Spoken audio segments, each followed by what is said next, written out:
अखण्डमण्डलाकारं व्याप्तं येन चराचरं तत्पदं दर्शितं येन तस्मै श्रीगुरवे नमः। सदाशिवसमारम्भां शङ्कराचार्यमध्यमाम् अस्मदाचार्यपर्यन्तां वन्दे गुरुपरम्परां। गुरुब्रह्मा गुरुर्विष्णु गुरुदेवो महेश्वरः गुरुसाक्षात् परब्रह्मा तस्मै श्रीगुरवे नमः।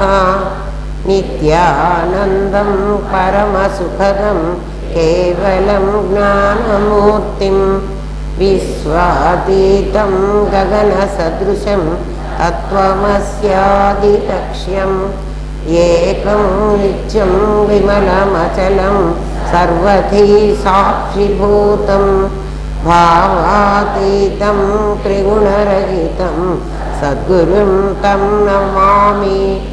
ॐ सहना भवतु सहनौ भुनक्तु सह वीर्यं करवावहै तेजस्विनावधीतमस्तु मा विद्विषावहै।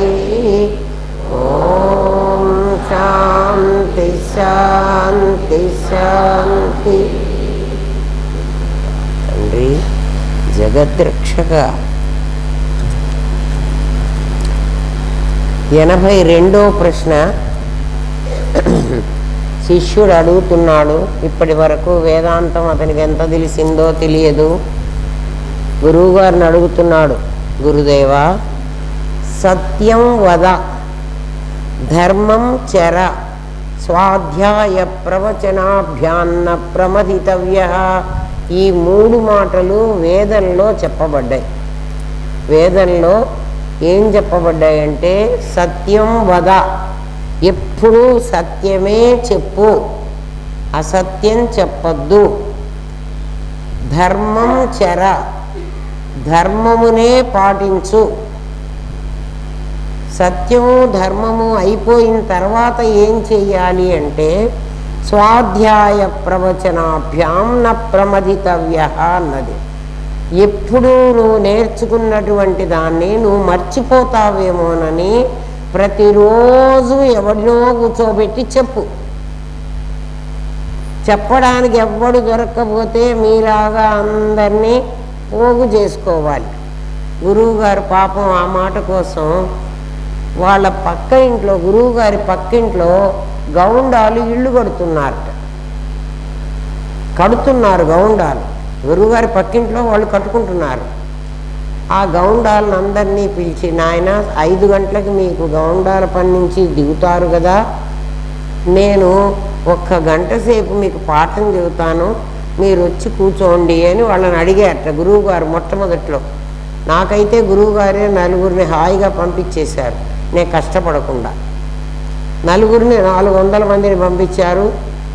ఇంకా ఎంతమంది వస్తున్నారో నాకైతే కష్టం లేకుండా నా తండ్రి చూసుకుంటున్నాడు. ఆయనకి పాపం ఆ కష్టం ఆయన పడ్డారట. ఆ గౌండాలందరినీ పిలిచి కూర్చోబెట్టి ఈయన పంచకోశ విచారణ చెప్పడం మొదలుపెట్టారు. వాళ్ళకేం అర్థమవుతుంది పాపం, వాళ్ళు ఏదో పెద్ద ఆయన బ్రాహ్మడు పిలిచాడు, వెళ్ళకపోతే బాగుండదని వాళ్ళు వచ్చి కూర్చున్నారు. తర్వాత వాళ్ళకి శనివారం వచ్చిందిట. శనివారం వస్తే వాళ్ళు ఇంకా ఆ రోజు పేమెంట్ తీసుకుని వాళ్ళు ఇంకా వర్క్ చెయ్యరు. ఆదివారం చెయ్యరు, సోమవారం కూడా చెయ్యరు.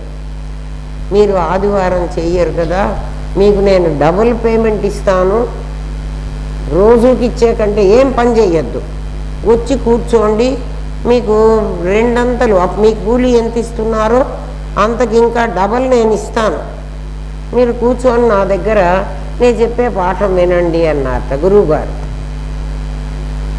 వాళ్ళు పాపం ఏదో బ్రాహ్మడు వెళ్ళకపోతే బాగుండదు, పైగా డబుల్ పేమెంట్ ఇస్తా అంటున్నాడు, మనం పని చేస్తే వచ్చేదానికంటే ఎక్కువ వస్తుంది కదా అని వచ్చారు. ఒక 3-4 సార్లు అట్లా కూర్చున్నారు. వాళ్ళు పాఠం విని గురువు గారి దగ్గర నుంచి పేమెంట్ తీసుకుని వెళ్ళారు. వాళ్ళకే అనిపించిందిట, అరే పెద్ద ఆయన ఏదో చెప్తున్నాడంటే సరే మనం వింటే బాగుంది, ఆయన పేమెంట్ ఇచ్చి మరీ పంపిస్తున్నాడు కదా, మనం తీసుకోవడం అన్యాయం కదా, డబ్బు తీసుకోవడం అన్యాయం కదా మనకి అని, స్వామి రేపటి నుంచి మేము రాము, ఎందుకంటే మీరు చెప్తున్నది మాకేం అర్థం కావటం లేదు, మీరు మీ డబ్బులు ఊరికే తీసుకుంటే మాకు అది మహాపాపం అనిపిస్తున్నది వాళ్ళు కూడా అన్నారు ఆ మాట. అందుకని వాళ్ళు రేపటి నుంచి రామన్నారు. ఈ సంగతులు తెలిసిన ఆ ఇరువురు ఇంకా ఇళ్ళు ఉంటాయి కదా, వాళ్ళందరూ గురువుగారు ఎందుకో వాళ్ళని పిలిస్తే వాళ్ళు వినమన్నారు, రామన్నారు, మనం పోయి కూర్చుని విందాం, మనకేం డబ్బులు అక్కర్లేదు, ఆయన ఏం చెబుతాడో విందామని వాళ్ళు రావడం మొదలుపెట్టారు. అట్లా మెల్లమెల్లగా చాలామంది వచ్చి నేను కూడా కర్నూలు నుంచి వెళ్ళా. స్వాధ్యాయ ప్రవచనాభ్యాన్న ప్రమదితవ్య అంటే నీవు పాఠం చెప్పడం అస్సలు మానుకోవద్దు, నువ్వు మర్చిపోతావు, అట్లా పాఠం చెప్పడం మానుకుంటే నువ్వు మర్చిపోతావు, అందుకని అది మానుకోవద్దు అని వేదం చెప్పిందిట. ఈ 3 మాటలు శిష్యుడు అడుగుతున్నాడు, ఏమ్మా వేదం నిర్వచించిన సిద్ధాంతం నాకు అర్థమయ్యేట్టుగా చెప్పండి, వేదం ఇట్లా ఎందుకు చెప్పింది, సత్యం వద అన్నది, సత్యమే పలుకు అన్నది, మనం రోజు అసత్యమే పలుకుతున్నాం, ఎందుకండి మేము ఎక్కడ అసత్యాలు పలికాం, మీరు మమ్మల్ని అన్యాయంగా ఆడిపోసుకుంటున్నారు అంటే, నువ్వు నేను అయి నాదిని నేనంటున్నావు, ఇంతకన్నా అసత్యమేముంది, పాపోహం పాపకర్మానం అంటే ఇదే మహాపాపం. ఎందుకంటే ఏది కాదో దాన్ని అవునంటున్నావు, ఏది అవునో దాన్ని కాదంటున్నాం మనం, అంతకంటే ఇంకా పాపమైన పని ఇంకోటి లేదు కదా. వాడు అడిగాడు, ఈ 3 వేదం చెప్పింది, ఇది నాకైతే అర్థం కాలేదు, మీరు నాకు ఎలా చెప్తారో నాకు అర్థమయ్యేట్టుగా చెప్పండి అన్నాడు. ఇది 82వ ప్రశ్న. వేదం ఉత్తరమీమ ప్రశ్న అర్థమైంది కదా, సత్యం వద ధర్మంచర స్వాధ్యాయ ప్రవచనాభ్యాం న ప్రమదితవ్య, స్వాధ్యాయ ప్రవచనం చెయ్యడం మానుకోవద్దు, మర్చిపోవద్దు కదా. వేదం ఉత్తరమీమాంస అని, పూర్వమీమాంస ఉత్తరమీమాంస అని 2 ఉన్నాయి వేదంలో. పూర్వమీమాంసలో అంతా కర్మకాండ బోధిస్తారు, ఉత్తరమీమాంసలో ధర్మాన్ని ఆచరించమని. ధర్మం ఆచరించరా నాయన, ధర్మం ఆచరిస్తే ధర్మో రక్షతి రక్షితః, ఎవడైతే ధర్మాన్ని రక్షిస్తాడో వాణ్ణి ధర్మం రక్షిస్తుంది. అంటే ఇది ఇంటర్ రిలేషన్ అన్నమాట. ధర్మాన్ని నేను కాపాడితే ధర్మం నన్ను కాపాడుతుంది కదా. 4వ పురుషార్థం, మనకు పురుషార్థాలు 4 ఉన్నాయి, ధర్మం అర్థం కామం మోక్షం. ఈ 4వ పురుషార్థాన్ని, పురుషార్థమైన మోక్షాన్ని పొందమని పూర్వమీమాంసలో సత్యాన్ని వద తెలుసుకోమని, సత్యం వద, వధ కాదు, సత్యం వధ అంటే సత్యాన్ని చంపి, సత్యం వద సత్యాన్ని పలుకు, మాట్లాడు, నీకు తెలిసిన దాన్ని నువ్వు ఒక్కడివే అనుభవించకుండా ప్రతినిత్యం చదువుతూ ఇతరులకు ప్రవచనం చేస్తూ ఉండమని విధించింది. శాస్త్రం ఏం చెప్పిందంటే, నీకేం తెలుసో, నీకేదో కొంత తెలుసు కదా, ఏం తెలియకపోతే తెలుసుకో, తెలిసిన దాన్ని నువ్వొక్కడివే అనుభవించవాకు, దాన్ని 10 మందికి పంచిపెట్టు. చూడండి, కాకులు ఉన్నాయనుకోండి, కాకులు మనుషుల కంటే చాలా తెలివిగలవి, కానీ మనుషులకి తెలివి ఉంది అని మనం అనుకుంటున్నాం. కొన్ని మెతుకులు అక్కడ పడేస్తే కాకి నేనొక్కదాన్ని తిని వెళ్ళిపోదాము అని కాకి అనుకోదు. ఏం చేస్తుంది, అందరు కాకుల్ని రమ్మని పిలుస్తుంది. కాకిలాగా ఉంటావా, కుక్కలాగా ఉంటావా? కుక్కకి అన్నం కొంచెం పెడితే ఆ అన్నం తను తింటూ, ఏ కుక్క అయినా అన్నాన్ని ఆ వాసనను గ్రహించి కనుక వచ్చినట్లయితే ఆ కుక్కను తరిమేస్తుంది. కాకి పిలుస్తుంది, కుక్క తరిమేస్తుంది. అంటే కుక్క నేనొక్కదాన్నే తినాలి అనుకుంటుంది. కాకి అందరూ తింటే నాకు అయిపోతుందేమో అని కాకి అనుకోదు. వాళ్ళు తింటే తినని వాళ్ళకి తెలియదు కదా, రమ్మని కాకి పిలుస్తుంది. ఏమ్మా, అందుకని నీకేం తెలుసో ఆ తెలిసిన దాన్ని నువ్వు ఒక్కడివే అనుభవించవాకు. నీకెంత తెలిస్తే అంత.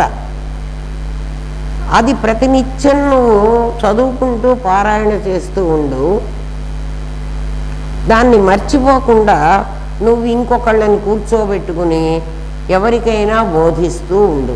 నువ్వు ఒక్కడివి ధ్యానం చేసుకో, ఇంకొకటితో విచారణ చేసుకో. విచారణ మరొకటితో చెయ్యాలి, ధ్యానం ఒంటరిగా చెయ్యాలి. ధ్యానానికి కూర్చున్నప్పుడు ఇంకోడిని కూర్చోబెట్టుకోకూడదు. కూర్చోబెట్టుకుంటే ఏమవుతుంది? వాడేం చేస్తున్నాడో నేనేం చేస్తున్నానో, నేను ఎక్కువసేపు ధ్యానం చేశానో వాడు ఎక్కువసేపు చేస్తున్నాడో, ఎంతసేపు నీకు వాడి మీద ధ్యాస, వాడికి నీ మీద ఆటోమేటిక్గా ధ్యాస. అందుకని ధ్యానం ఒంటరిగా చేసుకో. ధ్యానం ఎట్లా చేయాలో భగవద్గీత చెప్పింది కదా. ధ్యానం చేసుకో. ప్రవచనం మాత్రం విచారణ చెయ్యాలి అన్నప్పుడు ఒక్కడివి చేస్తే నీకు తెలియదు. ఇంకొకడిని గనక కూర్చోబెట్టుకుంటే, అంటే నా మొహం ఎట్లా ఉంది అంటే నేను మా అద్దం పెట్టుకుని చూసుకుని ఇంకో ముఖాన్ని సృష్టించుకుంటే కానీ నా ముఖం యొక్క సౌందర్యం నాకు తెలియదు. అద్దం లేకపోతే నా ముఖం మీద బొట్టు చెరిగిందో, నా జుట్టే మొహం మీదే పడిందో, నేను అగ్లీగా ఉన్నానో, నేను ఎలా ఉన్నానో నాకు తెలియదు. అందుకని నువ్వు నిజంగా వేదాంతం వినాలంటే ఎవరినన్నా ఒక్కడిని కూడా పెట్టుకోవాలి కదా, వాడితో చర్చించుకోవాలి. ఎందుకండి చర్చించుకోవడం? నాకు తెలిసింది నాకు చాలదా అంటే కాదు. నువ్వు కొన్నే నీ బ్రెయిన్ రిసీవ్ చేసి ఉంటుంది, కొన్ని వాడి బ్రెయిన్ రిసీవ్ చేసుకుంటుంది. మీ ఇద్దరు కలిసి మాట్లాడుకునేటప్పుడు ఎవడికి ఏ పాయింట్ అర్థం కాలేదు, అరే నేను ఇది మిస్ అయినానే అని అప్పుడు నీకు అర్థమవుతుంది. వాడికి కూడా నువ్వు చెప్పే దాంట్లో వాడు మేధావిని కాదు, నువ్వు కాకపోలేదు. కానీ ఎప్పుడు కూడా విచారణ ఇద్దరు చెయ్యాలి, ధ్యానం ఒకడు చెయ్యాలి. బ్రహ్మజ్ఞానం పొందినవాడు బ్రాహ్మణుడు.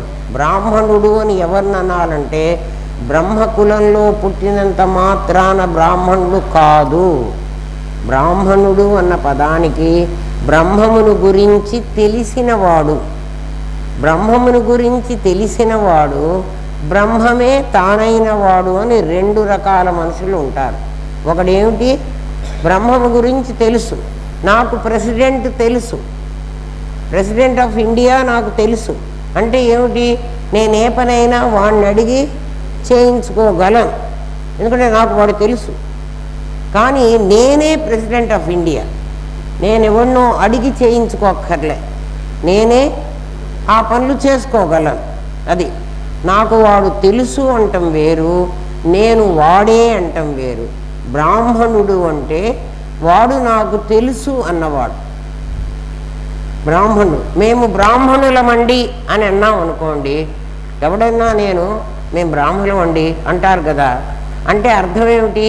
నేను బ్రహ్మను గురించి తెలుసుకోలేదు, మా పూర్వీకులు ఎవరో తెలుసుకున్నారు, మా తాతలు నేతులు తాగారు, మా మూతి కూడా నెయ్యి వాసన వస్తుంది, కావాలంటే చూసుకోండి అంటే అర్థం ఏమిటి? ఇప్పుడు బ్రాహ్మణులందరూ వాళ్ళు బ్రహ్మముని ఎరిగిన వాడు, బ్రహ్మము తానైన వాడు, ఇద్దరున్నారు. అందులో బ్రహ్మము ఎరిగిన వాడివే, బ్రహ్మమును గురించి తెలిసినవాడు. బ్రహ్మము నేనే అని అనుకున్నవాడు, బ్రహ్మము తానైన వాడు అహం బ్రహ్మాస్మి అంటాడు. బ్రహ్మమును గురించి తెలిసినవాడు, వాడి వంశంలో మేము పుట్టాం కాబట్టి నేను బ్రాహ్మణుణ్ణి అంటున్నాడు. అంటే నేను చూడలే బ్రహ్మమును, నాకు తెలియదు. అర్థమైందా? వాడేం చేయాలంటే బ్రహ్మజ్ఞానం ఎవడికి పొందాడో వాడు బ్రాహ్మణుడు. బ్రహ్మజ్ఞానం పొందటం అంటే బ్రహ్మము నేనేనని తెలుసుకోవడం. బ్రహ్మము తానైన వాడు, వాడు బ్రాహ్మణుడు. మిగిలిన వాళ్ళు ఎవరన్నా మేము బ్రాహ్మణులము అంటే నమ్మవాకండి. అప్పుడు వెంటనే మీరేం చెప్తారంటే మీరు బ్రాహ్మణ కులంలో పుట్టారు అని చెప్పండి. కులం రీత్యా వాడు బ్రాహ్మణుడు, గుణం రీత్యా వాడు బ్రాహ్మణుడు కాదు. అంటే మీరే చెబుతున్నారా అండి ఈ మాట? అంటే భగవద్గీత ఏమన్నది? చాతుర్వర్ణ్యం మయా సృష్టం, 4 కులాలను నేనే సృష్టించాను అర్జున. దేన కర్మ విభాగశః, వాడి గుణాన్ని బట్టి, వాడు చేసే కర్మను బట్టి. ఒక బ్రాహ్మణుడు ఒక బాటా షాప్లో మేనేజర్గా ఉన్నాడు అనుకుందాం కాసేపు. అది మేనేజర్ ఉద్యోగం కదండి అని అంటే వాడు మేనేజర్ ఉద్యోగమే చెయ్యొచ్చు. ఉద్యోగం మేనేజర్ ఉద్యోగం, వాడి కర్మ. వాడిని శాస్త్రం బ్రాహ్మణుడుగా అంగీకరించదు. వాడు బ్రాహ్మణుడు కాదు. ఎవడు బ్రాహ్మణుడు కాదు? వాడు బ్రహ్మరీత్యా, కులం రీత్యా వాడు బ్రాహ్మణుడే కదా. భగవద్గీత, అకార్డింగ్ టు భగవద్గీత, ఎవడైతే గుణం కర్మ, గుణం అంటే ఏమిటి? సత్వగుణము, రజోగుణము, తమో గుణం అని 3 గుణాలు ఉన్నాయి మనకు. సత్వగుణం చాలా ఉండి, మెజారిటీ సత్వగుణం ఉండి, రజస్సు తమస్సు తక్కువగా ఉన్నవాడు అంటే ఏమిటి? మొత్తం 3 గుణాలు కదా. సగం సత్వం, మిగిలిన సగంలో 1/4 రజస్సు 1/4 తమస్సు ఎవడికి ఉంటుందో వాణ్ణి బ్రాహ్మణుడు అని అనమన్నాడు. వాణ్ణి బ్రహ్మజ్ఞానం పొందినవాడు అనమనిలే భగవద్గీత ప్రకారం. గీతాచార్యుడి ప్రకారం గుణ కర్మ, వాడికి గుణం ఉండాలి, అట్ ద సేమ్ టైం వాడు కర్మ కూడా అదే చెయ్యాలి. ఏ కర్మ చెయ్యాలి? వాడికి సగం సత్వగుణం ఉంది కాబట్టి సత్వగుణానికి సంబంధించినటువంటి జాబే వాడు చెయ్యాలి. అప్పుడు వాడు బ్రాహ్మణుడు అనడానికి అర్హత ఉంది. బ్రహ్మజ్ఞానం పొందినవాడు కాదు. 2 ఉన్నారని చెప్పాను. ఒకడు నేనే బ్రహ్మను అని చెప్పేవాడు, ఒకడు నాకు బ్రహ్మము తెలుసు. తెలుసు అంటే నేను విష్ణు భక్తుణ్ణి, నేను శివ భక్తుణ్ణి, నేను బ్రహ్మభక్తుణ్ణి. బ్రహ్మభక్తులు ఎవరు లేడు అన్నవాడ. బ్రహ్మమును తెలుసు అంటే పరమాత్మ నిరాకారం, వాడు సాకారం కాదు. నేను వెంకటేశ్వర స్వామి భక్తుణ్ణి కాదు, నేను కాళహస్తీశ్వరుడి భక్తుణ్ణి కాదు. పరమాత్మ ఎవరు? పరమాత్మ నిరాకారం. ఎక్కడుంటాడు?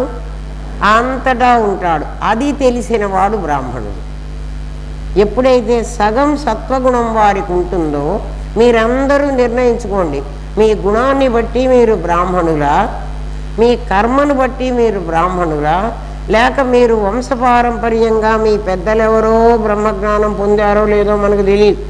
వాళ్ళ కులంలో నేను పుట్టాను కాబట్టి నేను బ్రాహ్మణుడా? ఆలోచించుకోండి.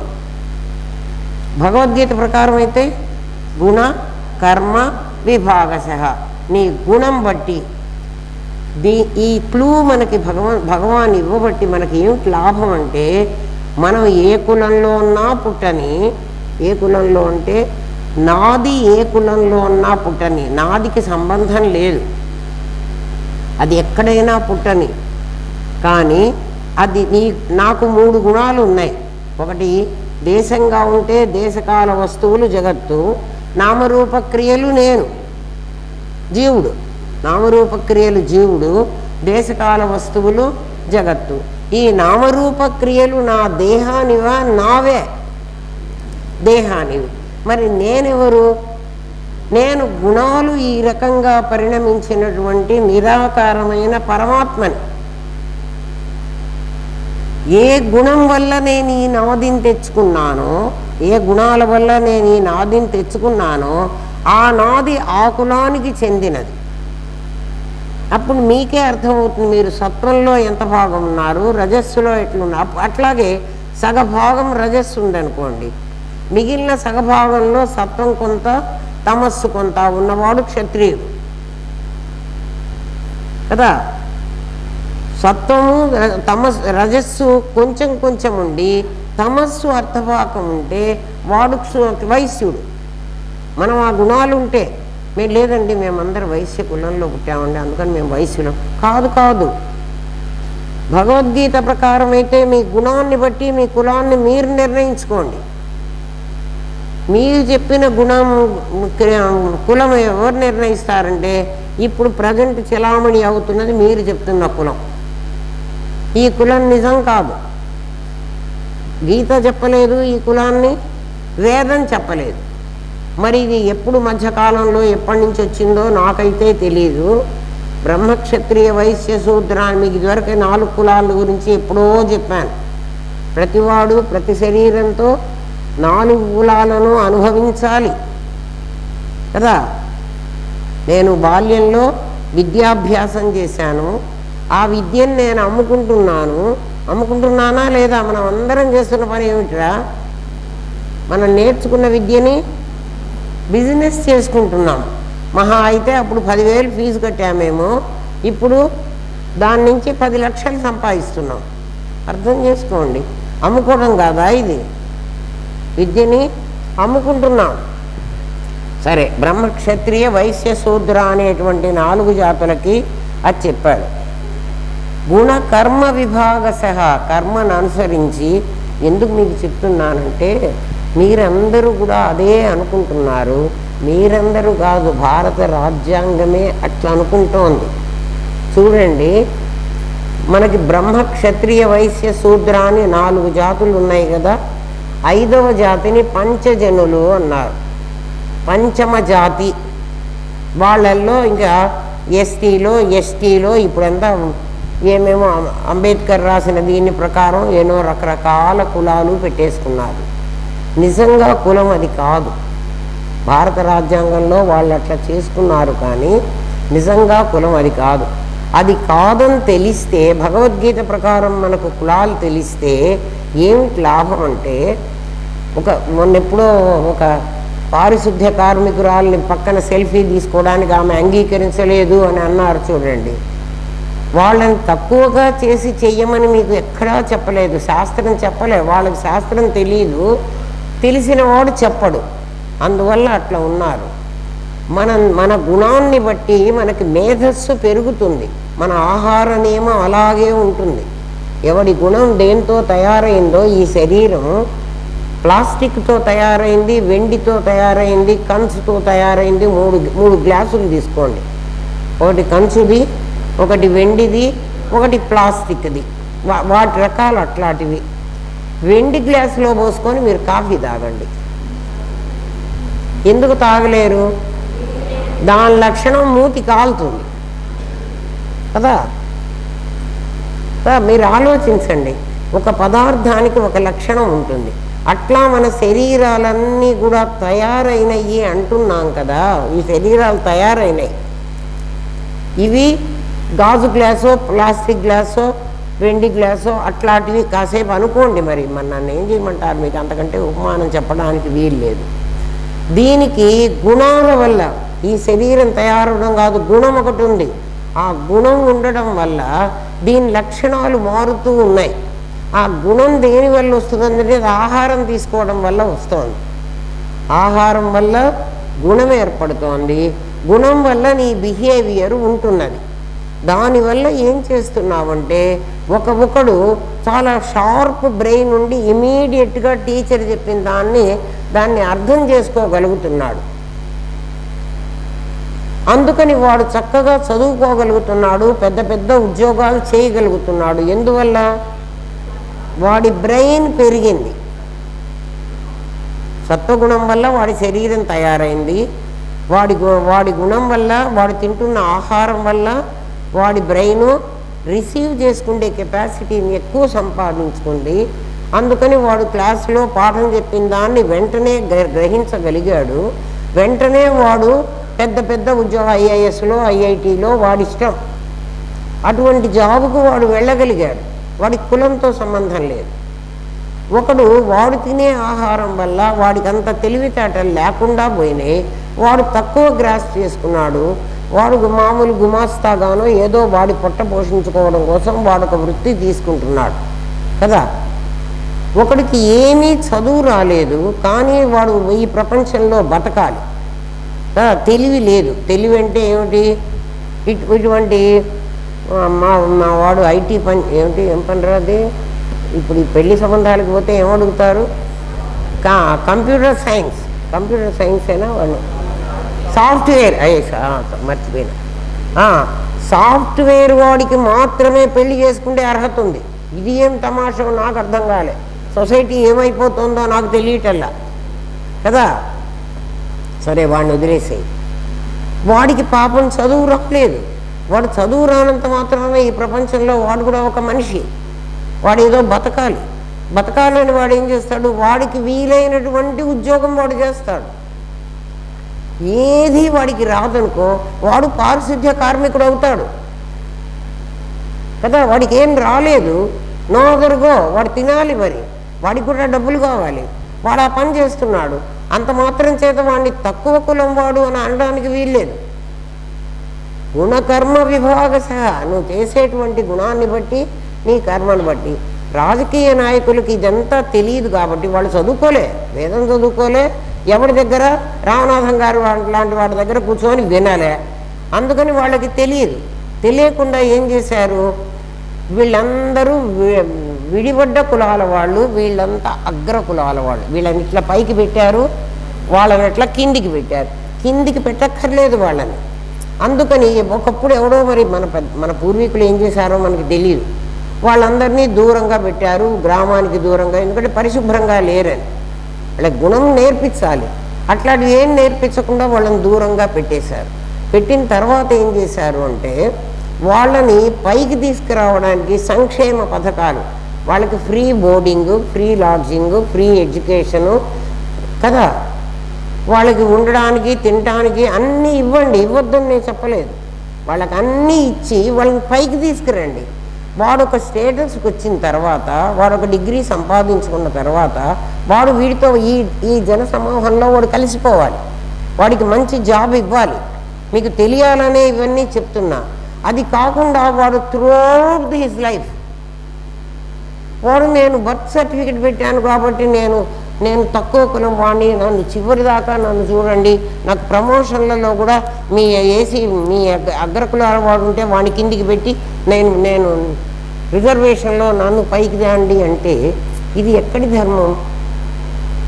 ఆలోచించండి రా. భగవద్గీత అట్లా చెప్పలేదు, మన ధర్మం అట్లా చెప్పలేదు. చాతుర్వర్ణ్యం మయా సృష్టం, నేనే సృష్టించాను. వాణ్ణి పైకి తీసుకురండి. వాణ్ణి పాతకాలంలో ప్రతి ఒక్కడికి కూడా బ్రహ్మజ్ఞాని అయ్యే అవకాశం ఇచ్చింది మన శాస్త్రం. గుణాన్ని నువ్వు కర్మని నువ్వు మార్చుకో. ఎప్పుడైతే నువ్వు పెరుగుతావో, వాడు పెరిగాడు అనుకోండి, ఇందాక మనం వాడికి సంక్షేమ పథకాలన్నీ ఇచ్చి వాడిని పైకి తీసుకొచ్చాం. వాడు మనతో సమానంగా కూర్చుని వాళ్ళు పెద్ద పెద్ద జాబులు చేస్తున్నారు. ఇప్పుడు వాడు తక్కువ వాడు కాదు, ఎందుకంటే నీతో సమానంగా వాడిని కుర్చీలో కూర్చోబెట్టావు. ఇంకా వాడికి ఆ రిజర్వేషను ఎందుకు వాడు అడుగుతున్నాడు, నువ్వు ఎందుకు ఇస్తున్నావు, ఇది మీకు తెలియాలి. మీకు అంటే సభ్య సమాజానికి. మనమేమో ఏమనుకుంటున్నాం, మేమంతా అగ్రవర్ణాల వాళ్ళం, వాళ్ళంతా తక్కువ వర్ణాల వాళ్ళు. మీరు అగ్రవర్ణాలు కాదు, మీరందరూ కూడా ఆ లెవెల్లోనే ఉన్నారు. ఎందుకని మనం ఎట్లా కులాన్ని నిర్ణయించుకున్నాం? గుణకర్మ విభాగ సహా కాదు. భగవద్గీత చెప్పిన కులం మనకు లేదు, ఆ గుణం మనకు లేదు. గుణాన్ని డెవలప్ చేసుకో, అప్పుడు నీ కులాన్ని నువ్వు నిర్ణయించుకుంటావు. అర్థమైంది కదా? వినండి, అందరికీ వృత్తులు ఉంటాయి. ఇప్పుడు మీకు అర్థమైందా ఎందుకు వాళ్ళకి సంక్షేమ పథకాలు ఎంతవరకు ఇవ్వాలి, ఎంతవరకు మానేయాలి? చివరి వరకు రిజర్వేషన్లని కదా. మిగిలిన ఏం చేస్తున్నారు? దానివల్ల నష్టం ఏమిటండి? మీకేం నష్టం అండి వాళ్ళందరికీ ఇస్తేను అంటే? ఒక మేధావి తెలివిని కోల్పోతున్నాడు. వాడికి ప్రపంచంలో బతికే అవకాశమే లేదు. ఎవరిని మనం బ్రహ్మజ్ఞానులు బ్రాహ్మణులు అంటున్నామో ఈరోజు వాళ్ళు ఎకనామికల్లీ బ్యాక్వర్డ్ కమ్యూనిటీ అయిపోయినారు. ఎందుకు అయిపోయినారు? ఇది కారణం. కాబట్టి ఒక మేధావి వర్గాన్ని మనం నాశనం చేసామంటే, ఇది మన వేదాంతం పాఠం కాదు, కానీ మీకు తెలియడం కోసం నేను చెప్తున్నాను. వేదం చెప్పిన మాటలే ఇవి, నేను నా సొంత మాటలు కావు. ఎవరన్నారు రేపు మళ్ళీ ఆమె ఎస్సీ ఎస్టీ వాళ్ళ రిజర్వేషన్స్కి ఎగెనిస్ట్ అని రేపు మళ్ళీ పేపర్లలో వస్తే నేనేం చెప్పలేను, వాళ్ళ కర్మం అనుకోవాలి. ఎందుకంటే విషయాన్ని తెలుసుకోండరా, ప్రతి విషయం మనకు తెలియాలి. దాని గురించి ఆలోచించాలి కదా. అందరికీ వృత్తులు ఉంటాయి, శాస్త్రం అందరికీ వృత్తి విధించింది. కానీ బ్రాహ్మణులకు మాత్రం ఉదర పోషణకై ఏ వృత్తిని విధించలే. మిగిలిన వాళ్ళందరికీ వృత్తులు ఉంటాయి కదా.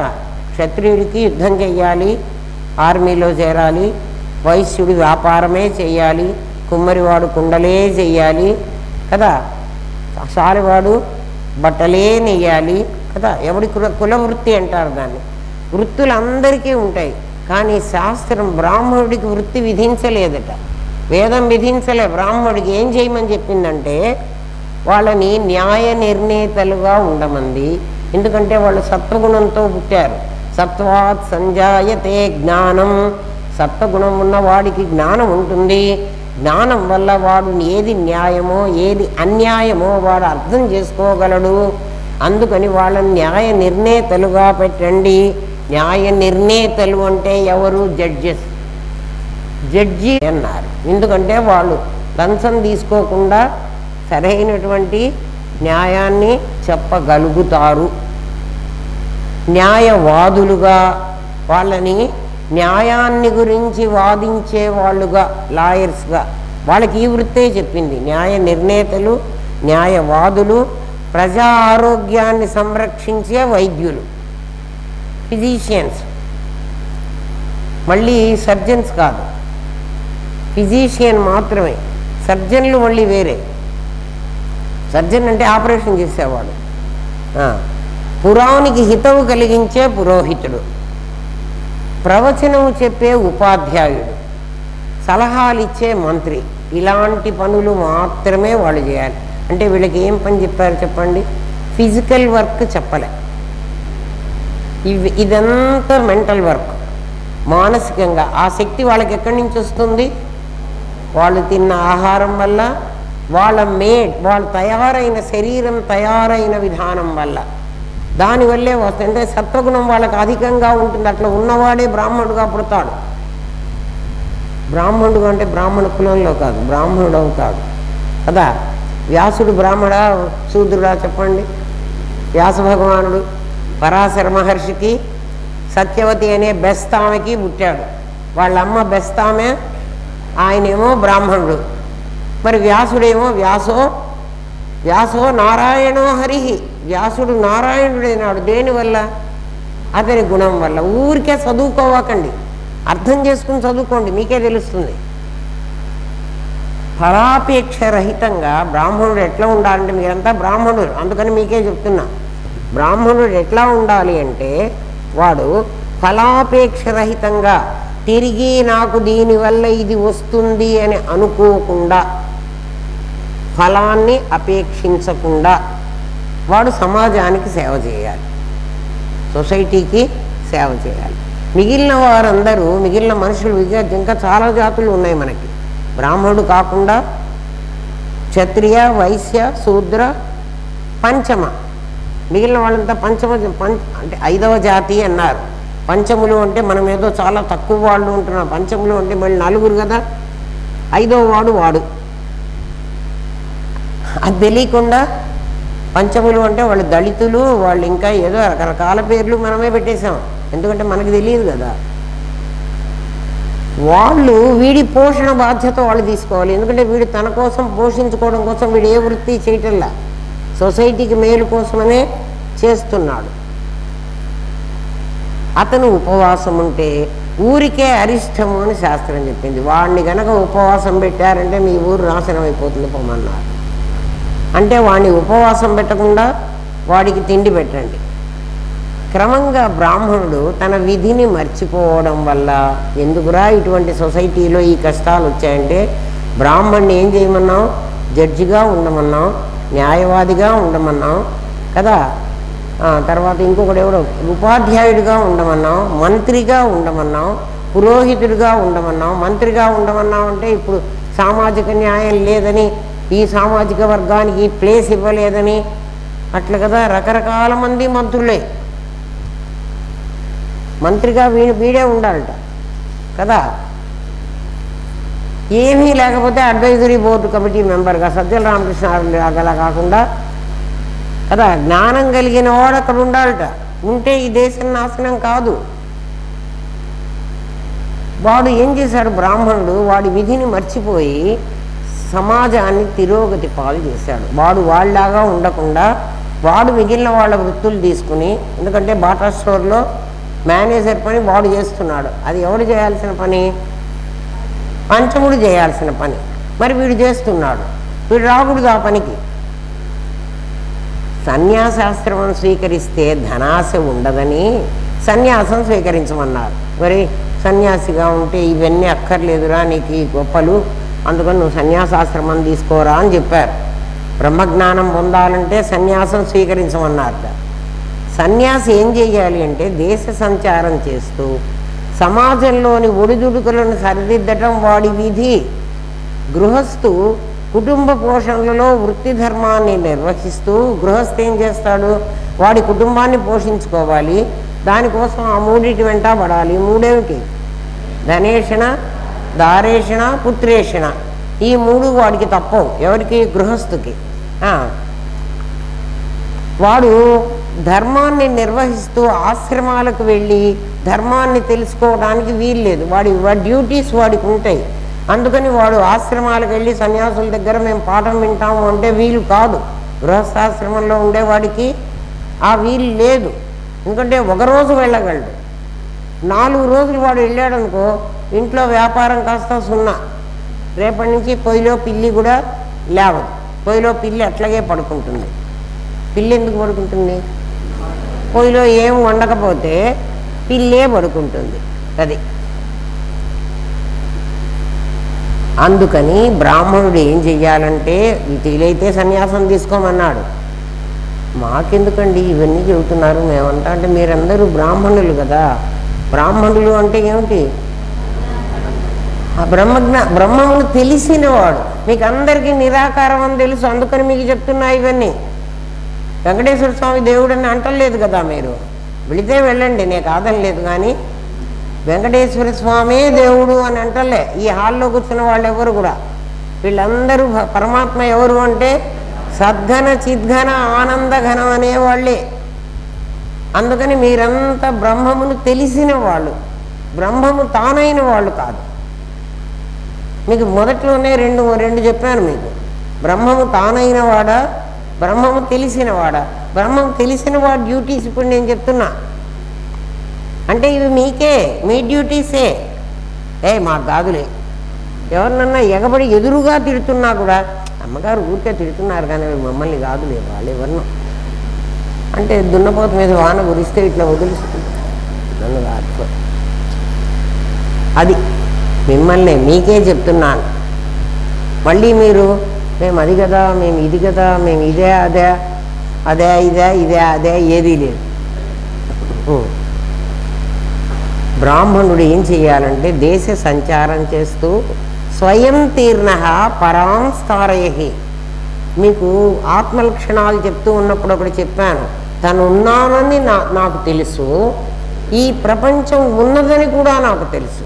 అంటే తను ఉన్నానని తను గుర్తించగలగాలి, ఎదుటిది ఉంది అని కూడా గుర్తించగలగాలి. నేనున్నాను అంటే అది లేదని కాదు, అది కూడా ఉన్నదని గుర్తించగలగాలి. స్వయం తీర్ణ పరాం స్థారయతి.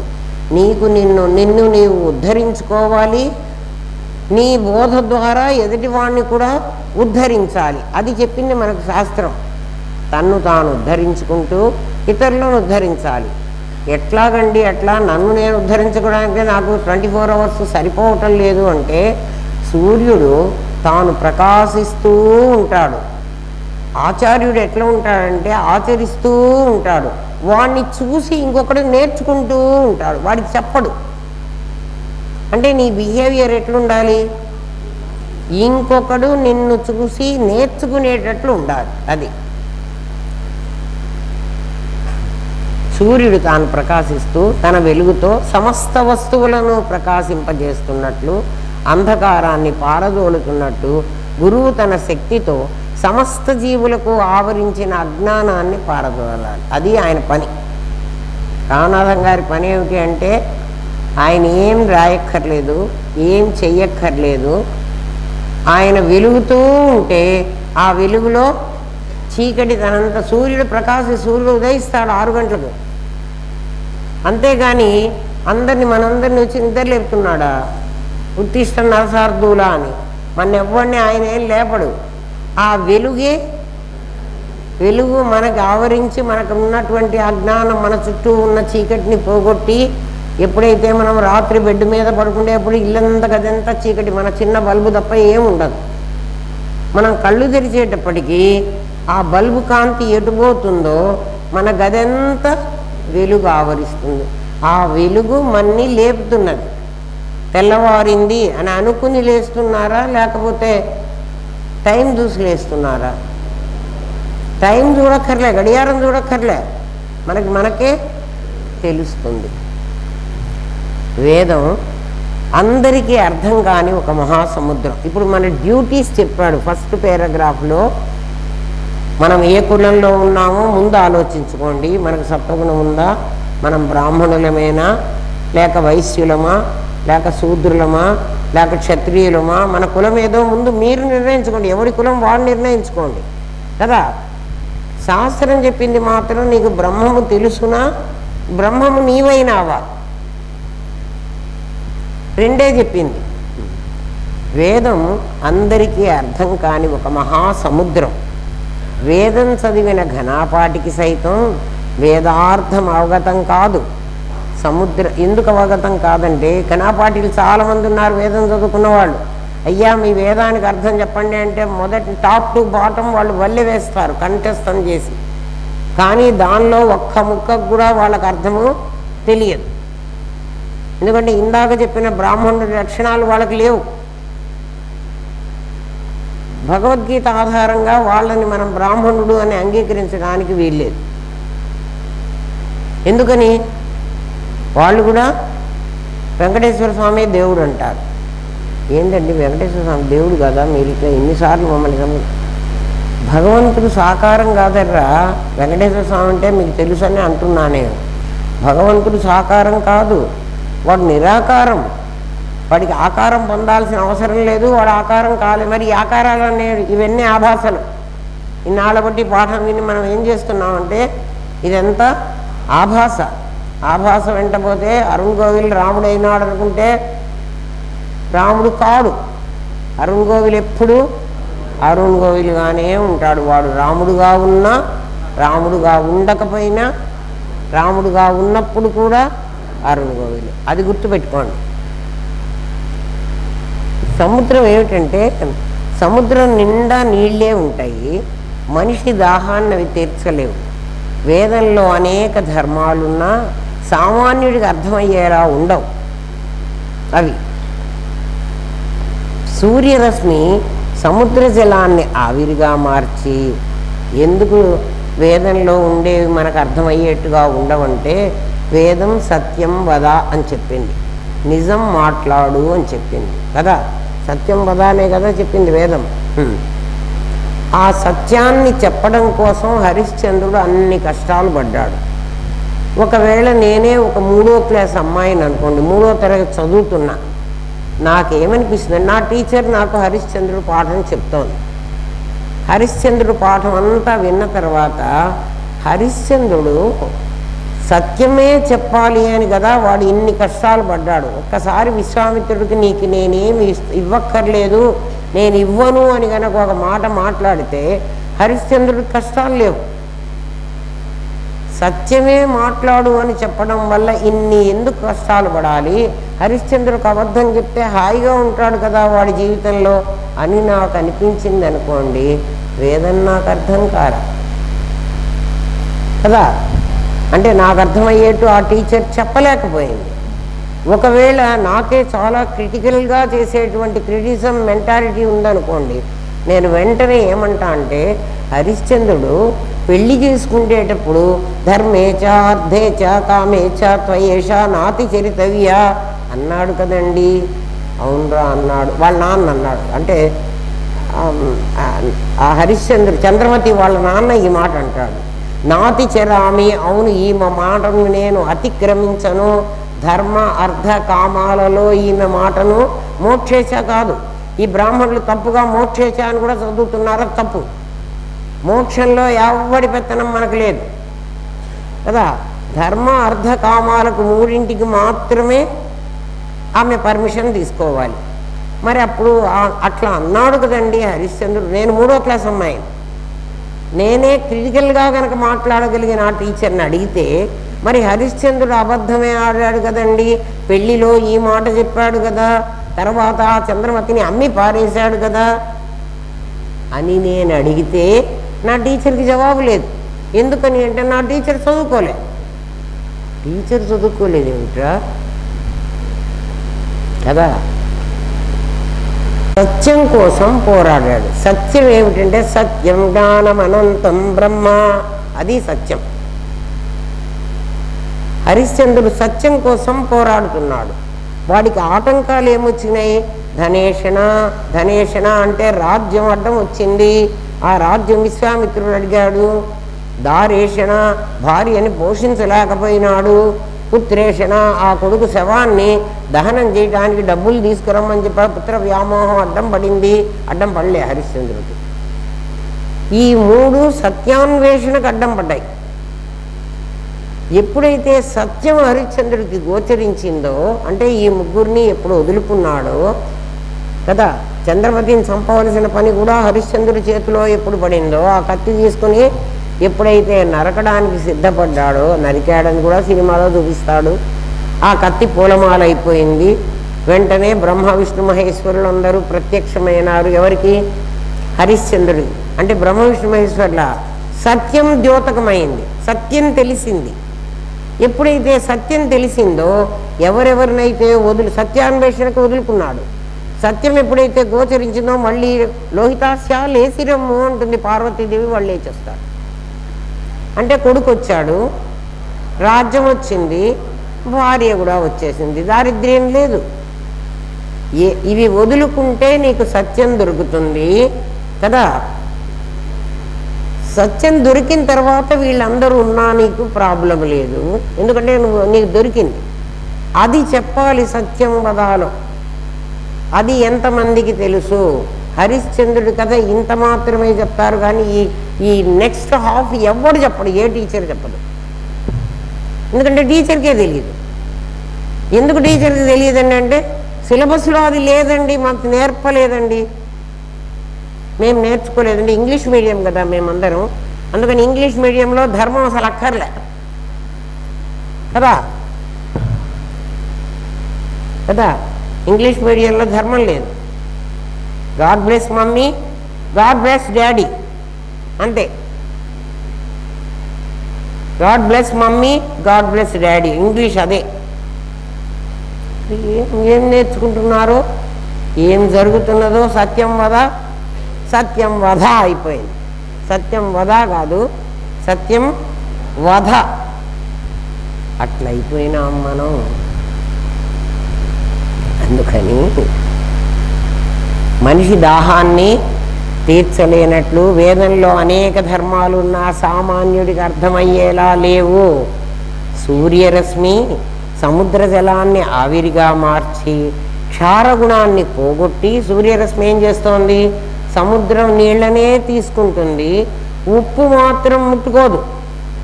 ఉప్పంతా సముద్రంలో వదిలిపెట్టి ఆవిరి రూపంగా వచ్చినప్పుడు ఆ మంచి జలం, బాష్పోత్సేకం అంటారు, అది కేవలం ఆ వాయు రూపంగా ఉన్నదాన్నే తీసుకుని ఆకాశంలో మేఘరూపంగా అంతటా విస్తరించి పానయోగ్యమైన నీటిని ఎలా వర్షిస్తున్నదో, అసలు డిస్టిల్డ్ వాటర్ అది, అందులో ఏమాత్రం మాలిన్యం ఉండడానికి వీల్లేదు.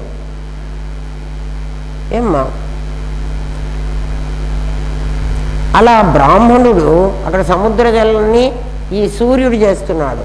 జీవుల అజ్ఞాన అంధకారం తొలగించి జీవత్వాన్ని బ్రహ్మత్వంగా చేసే బాధ్యతను స్వీకరించాలి. వాల్మీకి, వేదవ్యాసుడు ఇత్యాది ఋషులు అలాంటి వారే. బ్రహ్మజ్ఞానం పొందిన వాడే బ్రాహ్మణుడు. మిగిలిన వాణ్ణి బ్రాహ్మణుడు అనవాకండి. వాణ్ణి ఏమనాలంటే బ్రహ్మబంధు అనాలి. బ్రహ్మబంధుడు. బ్రహ్మబంధుడు అంటే బ్రహ్మజ్ఞానం పొందిన వాడికి వీడు బంధువు, వీడి చుట్టం బ్రాహ్మణుడు, వీడు కాదు. అర్థమైందా? అర్ధకామాదులు, అర్థము కామము, ధర్మ అర్ధ కామ మోక్ష కదా. ధర్మ మోక్షాలు ఇందాక ఇప్పుడు చెప్పుకున్నాం మనం కదా. అర్ధకామాలు పబ్లిక్ లైఫ్, ప్రైవేట్ లైఫ్, అంతే కదా. ఒకటి పబ్లిక్ లైఫ్, ఒకటి ప్రైవేట్ లైఫ్. కామం ప్రైవేట్ లైఫ్, ధర్మం అర్థం పబ్లిక్ లైఫ్. ధర్మమోక్షాలు పరమార్థాలు. అవి బోధించడం కోసం, ధర్మమోక్షాలు బోధించడం కోసం, అర్థకామాలు బోధించడం కోసం ఈ శాస్త్రం అక్కర్లా. అవి మీకే తెలుసు. ఎందుకు తెలుసు అంటే జన్మజన్మల నుంచి మనం చేసిన పని అది. వాసనా జ్ఞానం ఎప్పటి నుంచి ఉంది?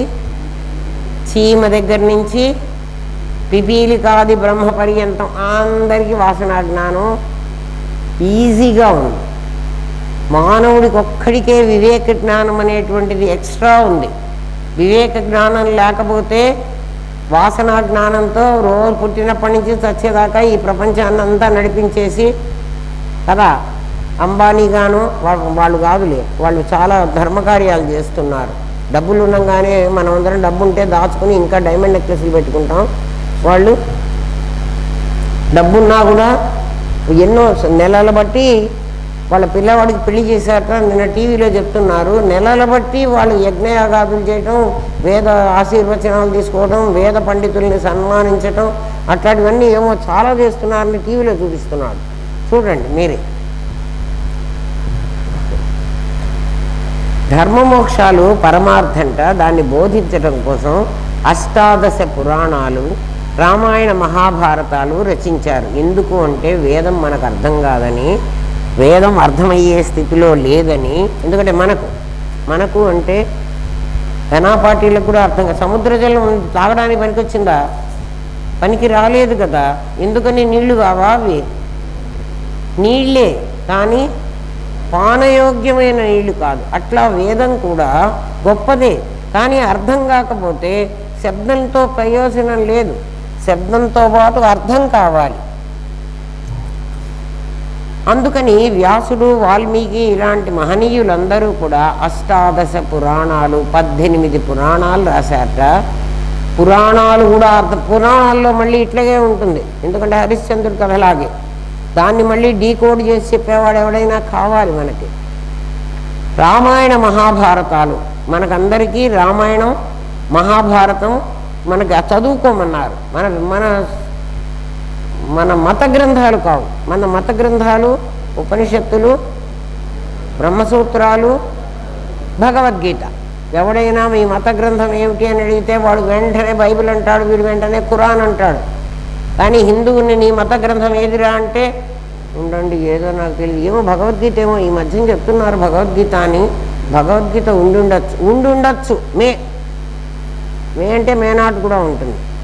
భగవద్గీత ఉండవచ్చండి మా మత గ్రంథం. పిచ్చివాడా, మీ మత గ్రంథం ఉపనిషత్తులు. ఎన్ని ఉపనిషత్తులు ఉంటే అన్నీ. మనకు తెలిసింది దశోపనిషత్తులే, అంటే అవి కూడా మనకు తెలియదు అనుకోండి. అది కాక బ్రహ్మసూత్రాలకి శంకర భగవత్పాదుడు భాష్యం రాశాడు. 555 సూత్రాలు బ్రహ్మసూత్రాల్లో నుంచే తీసుకుని నేను మీకు అద్వైత పరిప్రశ్నోత్తర రత్నావళి చెప్తున్నాను. ఇప్పుడు ఒక పార్ట్ ఇది, సెకండ్ పార్ట్ ఈరోజే అయిపోయింది. థర్డ్ పార్ట్ రేపు ఇంకొక నెక్స్ట్ వీక్ మొదలు పెడతాను. 4 పార్ట్స్ రాస్తున్నాను. ఇప్పుడు 2 అయిపోయినాయి, ఒకటి మీ చేతిలో ఉంది. ఇంకా కొంచెం 82వ ప్రశ్న ఇవాళ. నాకు 82 సంవత్సరాల వయస్సు, దీనికి 82వ ప్రశ్న. ఇది సొసైటీకి కావాల్సింది చెప్తున్నా నేను అదే అనుకున్నా.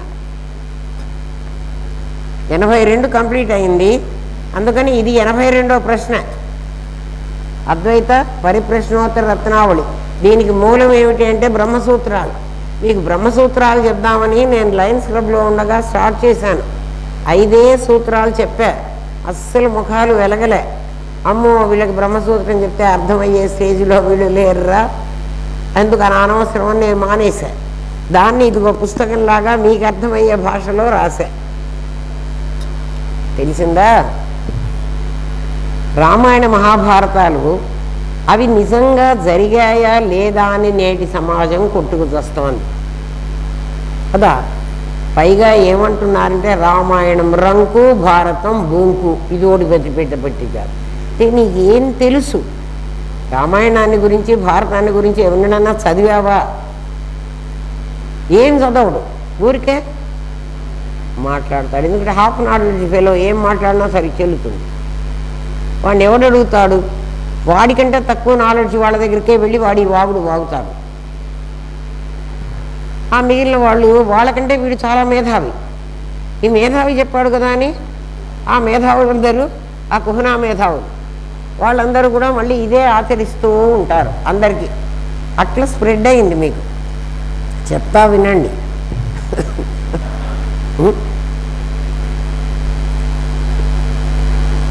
ధర్మంచర అన్న వేద సిద్ధాంతాన్ని రామాయణం ద్వారా, సత్యం వద అన్న వేద సిద్ధాంతాన్ని మహాభారతం ద్వారా చెప్పి దాన్ని పంచమ వేదం అన్నారు. పంచమ జనులు అని వాళ్ళు ఎట్లన్నారో 4 వేదాల సారాన్ని అష్టాదశ పురాణాలుగా రామాయణ మహాభారతాలుగా రాసి మన ఋషులు మన కోసం ఎప్పుడో భావితరాల వాడు మా రామనాథం గారు ఎట్లాగైతే అమ్మ నీకు తెలిసింది నలుగురికి చెప్పు అని తనకు పుట్టబోయే మనమళ్ళ గురించి ఆశపడ్డాడు మా తాతగారు కదా.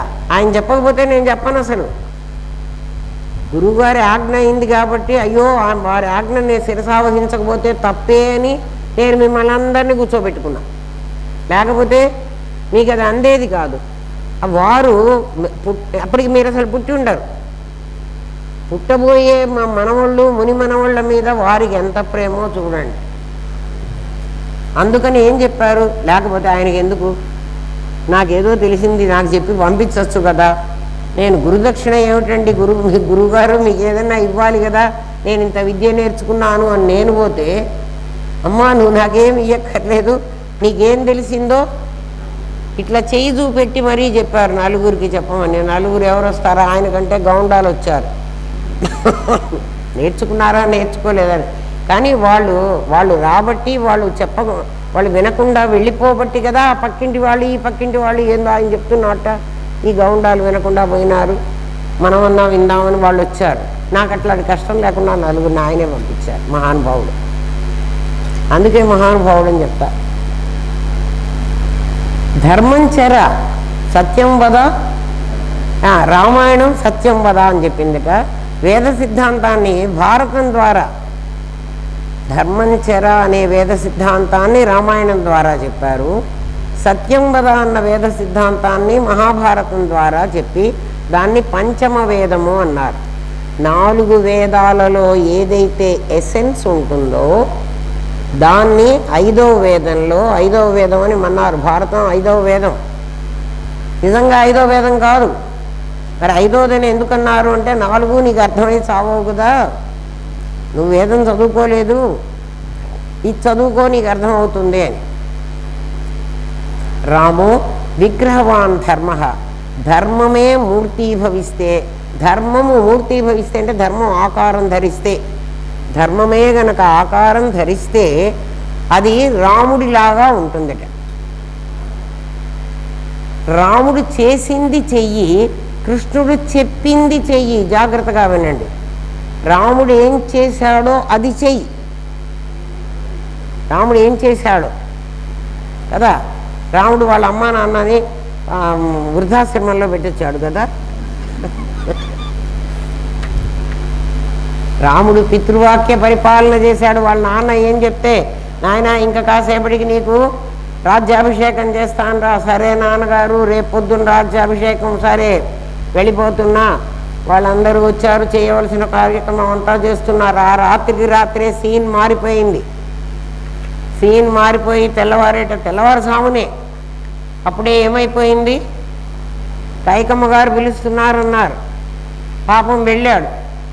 ఎందుకమ్మా మా నాన్నగారు ఇట్లా పడిపోయినారు అని అడిగాడు. ఏమో నాయన నాకు తెలీదు మీ నాన్నగారు ఎందుకు పడిపోయినారో, ఆయన ఏదో నీకు చెప్పాలనుకున్నాడు, మరి అదేమో నువ్వు నీ కమ్యూనికేట్ చేయలేక పడిపోయినాడు అంది. అమ్మ నువ్వు చెప్పినా మా నాన్న చెప్పినా ఒకటే, నాకు ఆయన ఏం చెప్పదలుచుకున్నాడో నువ్వే చెప్పన్నాడు. అదేం పెద్ద కష్టం కాదు, భరతుడికి రాజ్యాభిషేకం ఇచ్చేసి నువ్వేమో అడవికి వెళ్ళిపో. వెళ్ళి ఊరికే కూడా కాదు, ఈ మంచి మంచి బట్టలు కట్టుకొని పోకూడదు, నార చీరలు కట్టుకుని అడవికి పో. తెల్లవారితే రాజ్యాభిషేకం అనే సంతోషమా? నార చీరలు కట్టుకుని అడవికి పో, రాజ్యం నీకు లేదు, నీ తమ్ముడికి ఇస్తున్నా. ఈ రోజుల్లో అయితే ఏం చేస్తారు, వెంటనే నాన్నని, ఏమి వాడు ఎక్కువేమి నేను నా తక్కువేమి, నువ్వు నన్ను కనలేదా వాడిని కనలేదా, అసలు నేను తెల్లవారేటప్పుడు నేను చంపేస్తే నీకు దిక్కెవరు, ఆ తమ్ముడు భరతుడు ఎక్కడో అక్కడ ఉన్నాడు, వాడు వచ్చే లోపల నిన్ను కథం చేసేస్తే మామూలుగా అనుకున్న ప్రకారం నేను సింహాసనం మీద కూర్చుంటే అయిపోలేదా అంటాడు. ఎవడు? నేటి రాముడు. కానీ నాటి రాముడు ఆ మాట మాట్లాడలేదు. అందుకే రాముడు రామో విగ్రహవాన్ ధర్మ, ధర్మము మూర్తి భవిస్తే, ధర్మం ఏమిటి అంటే పితృఆజ్ఞను పరిపాలించు, మాతృదేవోభవ, పితృదేవోభవ, ఆచార్య దేవోభవ, అతిథి దేవోభవ. నీ శత్రువైన అతిథిగా నీ ఇంటికి వస్తే వాణ్ణి ఖచ్చితంగా చూడు.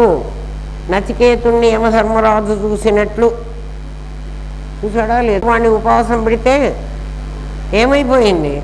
అమ్మో నా పుణ్యం అంతా కాలిపోతుందిరా నాయన, నువ్వేదో ఒకటి తిను, నీకేదన్నా అంటే అది ఇచ్చేస్తానన్నాడు. ఎవరు? యమధర్మరాజు కదా. రాముడు చేసింది చెయ్యి, రాముడు ఎట్లా చేశాడో నువ్వు అట్లా చెయ్యి, నీ లైఫ్ ఇంకేం లేదు. రామాయణం చదువుకున్న, బాలరామాయణం చదువుకున్నా చాలు. రామాయణం కథ నీకు అర్థమైతే ఆ సిచ్యువేషన్లో రాముడు ఏం చేశాడు అదే చెయ్యి. కృష్ణుడు చెప్పింది చెయ్యి, కృష్ణుడు చేసింది చెయ్యి. వాకు కృష్ణుడు చెప్పింది చెయ్యి, రాముడు చేసింది చెయ్యి, కృష్ణుడు చెప్పింది చెయ్యి. బాగా ఈ సెంటెన్స్ గుర్తుపెట్టుకోండి. కృష్ణుడు ఏం చెప్పాడు? యద్యదాచరతి శ్రేష్ఠ తదేవేతరో జన. శ్రేష్ఠుడైన వాడు ఏ పని చేస్తాడో మిగిలిన వాళ్ళందరూ ఆ పనే చేస్తారు. అది కాకుండా రామాయణంలో అది నేర్చుకోరా అని రామాయణం మన పెద్దలు మనకిస్తే, అది కాకుండా వీళ్ళు ఏం చేస్తున్నారు, రామాయణంలో రాముడు అధర్మం చేశాడు. ఏమిట్రా అధర్మం? చెట్టు చాటు నుంచి వాలిని చంపాడు. వీళ్ళు తయారైనారు. శంభూకుడు అనే ఒక శూద్రుడు తపస్సు చేస్తుంటే వాణ్ణి సంహరించాడు. ఇత్యాది ఘటనలు కొన్ని వెలికితీసి రామాయణ విషవృక్షాన్ని రచించి సమాజానికి ఏమందించారో తెలియదు. రామాయణ కల్పవృక్షం అని కాకుండా, రామాయణ కల్పవృక్షం విశ్వనాథ సత్యనారాయణ గారు రాశారు. రామాయణ విషవృక్షం అని ఒక మహాతల్లి రాసింది. ఏం చేయదలుచుకున్నారు? సొసైటీకి ఏం ఇద్దామనుకుంది ఆమె? అంటే రామాయణం పనికి మాలింది అని చెప్పదలుచుకుందా? దానికి వాళ్ళు ఉదాహరణలు ఏమిస్తున్నారంటే, నేను చదవలేదులేండి, చెప్పినవి వినడమే. రామాయణంలో రాముడు చెట్టు చాటు నుంచి వాలిని చంపాడు. శత్రువుని ఎట్లా చంపాలి? ఎదురుగా ఉండి చంపాలి. చెట్టు చాటు నుంచి చంపడం రాముడికి ధర్మమా? రాముడు ధర్మం తప్పాడు అని చెప్పారు. రాముడు ధర్మం తప్పలేదు అంటే వాళ్ళకి తెలియదు. ఈ రాసిన వాళ్ళకి, చదువుకున్న వాళ్ళకి తెలియదు. వాళ్ళు మేము చాలా రెవల్యూషన్ వాళ్ళ మనుషులము, అందుకని మేము రెవల్యూటరీ ఆలోచనలు చేశామని అనుకుంటున్నారు. మహానుభావులు, చాలా గొప్పవాళ్ళు. చెట్టు చాటు నుంచి ఎందుకు చంపాడంటే, సాధారణంగా వేటకు వెళ్ళిన వాడు, రాజు వేటకెళ్తాడు, సింహానికి పులికి ఎదురుగా వెళ్ళి చంపడు. వాలి అనేవాడు మనిషి కాదు, వాలి అనేవాడు ఒక వానరుడు, నరుడు కాదు. వానరుణ్ణి అంటే అడవిలో ఉన్నప్పుడు అడవి జంతువులని చెట్టు చాటు నుంచే చంపాలి. డైరెక్ట్గా వెళ్ళి చంపడం ధర్మం కాదు. ఎందుకంటే డైరెక్ట్గా సింహానికో పులికో ఎదురెళ్ళామనుకో వాడిని మింగేస్తుంది. అందుకని చెట్టు చాటు నుంచే రాముడు అధర్మం చేయలే. మరి ఆ సంగతి వాళ్ళకి తెలియదు. వాళ్ళు ఏమనుకున్నారు అంటే, రాముడు మనిషే, వాలి మనిషే, ఎందుకంటే వాలి రాజు కదా, వాలి సుగ్రీవులు రాజులు, జాంబవంతుడు వీళ్ళంతా మరి జంతువులు కానీ వాళ్ళు మనుషులు కాదు. అర్థమైందా? రాముడు ఈ తప్పు చేశాడు, మీరు రాముడు దేవుడు ఎట్లా అయినాడు, ఎందుకంటే మరి మీలాంటి వాళ్ళు విన్నారు అనుకోండి, తెలియని వాళ్ళు రాముడు ధర్మం చేశాడని నేను చెప్తున్నా కాబట్టి మీకు తెలుస్తుంది. లేకపోతే అవును కదా, రాముడు ఎందుకు వాళ్ళని చెట్టు చాటు నుంచి చంపాడు, చెట్టు చాటు నుంచి ఎందుకు చంపాడంటే ఎవడైనా వాలికి ఎదురుగా నిలబడి యుద్ధం చేస్తే ఆ ఎదురువాడి బలంలో సగం బలం వాలికి ఇమీడియట్గా వచ్చేస్తుంది కదా. ఒక 90 కేజీల వ్యక్తి నుంచుని వాలికి ఎదురుగా యుద్ధం చేద్దామని వెళ్ళాడు అనుకో, యుద్ధం చేయకుండానే 45 కేజీలు వాలికి వచ్చేస్తుంది. వాడు 45 కేజీల బరువు వాడే ఉంటాడు. అంటే వీడు యుద్ధం చేస్తే వీడు 45 వీడు 45 కొట్లాడుకుంటాయి, వాలి బలం ఏం పోదు. ఆ సంగతి రాముడికి తెలుసు.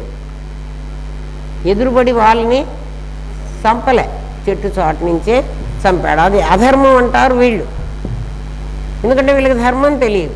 ధర్మం కాక వేదం మనకి ధర్మ సూక్ష్మం కూడా చెప్పింది. కొన్ని ధర్మ సూక్ష్మం, కొన్ని సూక్ష్మాలు చెప్పింది. అదొకటి. శంభూకుడిని సంహరించడం. శంభూకుడు అనేవాడు ఒకడు శూద్రుడు, వాడు బ్రహ్మజ్ఞానం పొందినవాడే బ్రాహ్మణుడు కావాలి. బ్రాహ్మణుడైన వాడికే యజ్ఞయాగాదులు చేసేటువంటి శక్తి సామర్థ్యాలు వస్తాయి. ఎందుకు అంటే బ్రాహ్మణుడు ఆహారం తినకుండా వాడు ఉపవాసం చేయగలడు. వాడు చేసుకునేటువంటి నిష్ఠా నియమం లేకపోతే వాడు మరి తెల్లవారినప్పటి నుంచి ముందు టిఫిన్ తినకపోతే మన పొట్ట ఒప్పుకోదు. అబ్బా 8 అయింది ఇంకా టిఫిన్ తినలే, ఏం చచ్చిపోతావా టిఫిన్ తినకపోతే? నీకు ఆ నిగ్రహ శక్తి లేదు, వాడికి ఆ నిగ్రహ శక్తి ఉంది. అందుకని వాడిని తపస్సులు చేయరా, జపాలు చేయరా, హోమాలు చేయరా, త్యాగాలు చేయరా అన్నాడు. నువ్వు మరి చొక్కా లేకుండా బ్రాహ్మణుడు ఒట్టి మీద సెల్లా వేసుకుంటాడు, వాడు రైల్లో ప్రయాణం కూడా చేస్తాడు కదా, నువ్వు చేయగలవా? నీకు దేహాభిమానం ఉంది, వాడికి అభిమానం లేదు. అటువంటి వాడు యజ్ఞయాగాదులు వాడిని చేయమన్నారు. ఒక క్వాలిఫికేషన్. కలెక్టర్ ఉద్యోగం ఎవరికి ఇస్తారా? వాడు చదువుకునే ఐఏఎస్. అదే నేను కూడా వాళ్ళలాగే, మా తమ్ముడే వాడు, నేను వాడెంత వాడినే, నాకు కూడా కలెక్టర్ పోస్ట్ ఇవ్వచ్చు కదా, ఏం వాడికి ఎక్కువ, వాడు ఎక్కువేమి నా తక్కువేమి అని నువ్వు కొట్లాడితే వాడు అన్ని పరీక్షలు పాస్ అయ్యి వాడి తెలివిని వాడు పెంచుకున్నాడు, వాడికి అడ్మినిస్ట్రేటివ్ కెపాసిటీ ఉంది, నీకు లేదు. అది నీకు అర్థం కాకుండా వాడు నేను ఒకటే అంటే అట్లా కాకుండా శంభూకుడు అనేటువంటి ఒకడు ఇప్పటికి కూడా తాంత్రిక విద్యలు అలాంటివే. వాళ్ళకి నిష్ఠా నియమం అక్కర్లే, పంచమకారాలు ఉంటాయి వాళ్ళకి. ఆ విద్య మనకు అనవసరం, అటువంటి దానికి మనం వెళ్దాం. మనం తులసీదళం దార్కా అనే అది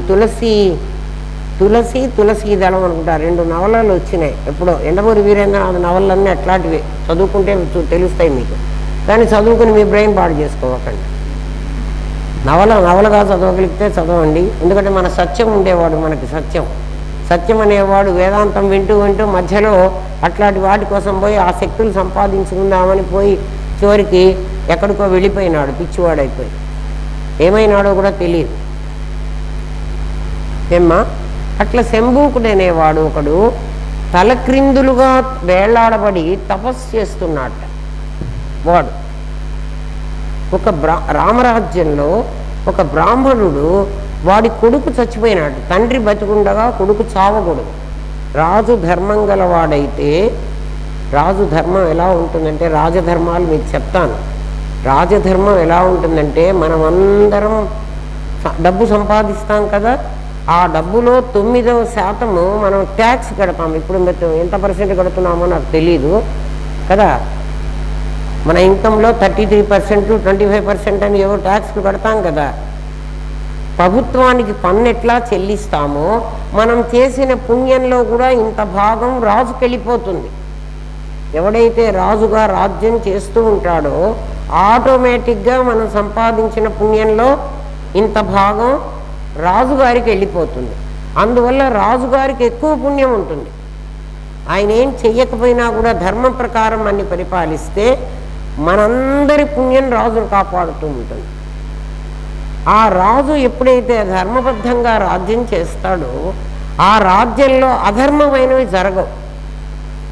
అధర్మం ఏమిటంటే తండ్రి కొడుక్కి కర్మ చేయకూడదు, కొడుకు తండ్రికి చెయ్యాలి కదా. అర్థమవుతుందా? కొడుకు తండ్రికి చేయాలి అంటే తండ్రి ముందు చచ్చిపోవాలి, కొడుకు తర్వాత చచ్చిపోవాలి. కానీ ఆ రాజ్యంలో ఒక బ్రాహ్మణుడికి కొడుకు ముందు చచ్చిపోయినాడు, తండ్రి తర్వాత, అంటే తండ్రి చావలే, తండ్రి కర్మ చేయాల్సి వచ్చింది. ఆ తండ్రి ఆ కొడుకు చచ్చిపోయిన బాధలో ఏడుస్తూ అన్నట్ట, అప్పుడే 7:30 అండి, ఏడుస్తూ ఆ తండ్రి అనుకున్నట్ట, ఈ రాజు అధర్మపరుడు. మన రాజులు ఎంత అధర్మపరులో ఆలోచించండి, ఎంత అధర్మాలు జరుగుతున్నాయో కదా. అయినా కూడా మనందరి పుణ్యం వాడిపోతూ ఉంటుంది కదా. ట్యాక్స్ కట్టినట్లే పుణ్యం కూడా రాజుగారికి వెళుతూ ఉంటుంది. ఈ రాజు ఎంత అధర్మపరుడో తండ్రి బతికుండగా కొడుక్కి కర్మ చేయాల్సి వచ్చింది అని ఏడుస్తూ అనుకున్నట్ట ఆ బ్రాహ్మణుడు. ఎవడో చాకలివాడన్నమాటే కదా. రాముడు కూడా విని సీతమ్మ గారిని పంపించేశాడు, పాపం నిండు గర్భవతిని. దానికి కూడా చాలా చాలా ఉన్నాయి. వీళ్ళందరూ పిచ్చి పిచ్చిగా తెలియకుండా ఎన్నో మాట్లాడతారు, తెలిసిన వాడు అట్లా మాట్లాడు. రాముడు ఇది విన్నట్ట చారుల వల్ల, వాళ్ళ సిఐడీలు ఉంటారు కదా, వాళ్ళందరూ చెప్తారు ఆ బ్రాహ్మడు అట్లా ఏడుస్తున్నాడయ్యా, ఒకటి ఇట్లా చచ్చిపోయినట్ట అని. రాముడు మారువేషంలో ఊరంతా అయోధ్యానగరంలో తిరగడానికి వెళ్ళాట. అక్కడ ఈ శంభూకుడు తలకిందులుగా వేళ్లాడబడుతూ తపస్సు చేస్తున్నట్ట. వాడు ఏదో అదేదో క్షుద్ర కర్మ ఏదో చేస్తున్నాడు. వాడు చేస్తున్న కర్మ చేయదగింది కాదు. అంటే ఇప్పుడు కూడా బెంగాల్లో అట్లాంటివి చేస్తూ ఉంటారు. ఒరిస్సా, బెంగాల్ ఆ రాష్ట్రాల్లో ఇటువంటి తాంత్రిక విద్యలు అంటారు వాటిని. అవి దేశాన్ని నాశనం, చేతబళ్ళు అన్నీ అలాంటివే. ఇంకా అలాంటివి ఇంకా ఏమున్నాయో అవన్నీ అంత పేర్లు నాకు తెలియదు. అటువంటివి అది చేస్తూ ఉన్నట్ట. అందుకని శంభూకుణ్ణి శిరస్సు ఖండించేశాడు. ఎవడు? రాముడు. ఈ తపస్సు నువ్వు చేయకూడదు, నువ్వు చేయకూడని పని నువ్వు చేస్తున్నావు కాబట్టి దాన్ని నేను చూస్తూ, అంటే చూస్తూ కాదు, నా రాజ్యంలో ఇది జరిగింది కాబట్టి అక్కడ అపకారం జరిగింది అని శంభూకుణ్ణి చంపాడు రాముడు. శంభూకుణ్ణి చంపచ్చునా? రావణాసురుణ్ణి అయితే చంపచ్చు. ఎందుకంటే రావణాసురుడు సీతమ్మని ఎత్తుకుని పోయినాడు, అందుకని వాడిని చంపచ్చు. శంభూకుడు ఏం చేయలే, వాడి దారిన వాడు ఏదో వాడి పనులు వాడు చేసుకుంటున్నాడు. మరి రాముడు నిష్కారణంగా వచ్చి వాడు తలకాయ నరికిపోవచ్చునా? అది తప్పు కదా రాముడిది. రాముడు ఇట్లా ధర్మం చేశాడు, ఇదే మాటలు కదా. రాముడంత గొప్పవాడైతే ఆ బ్రాహ్మణ పిల్లవాడిని బతికించవచ్చు కదా.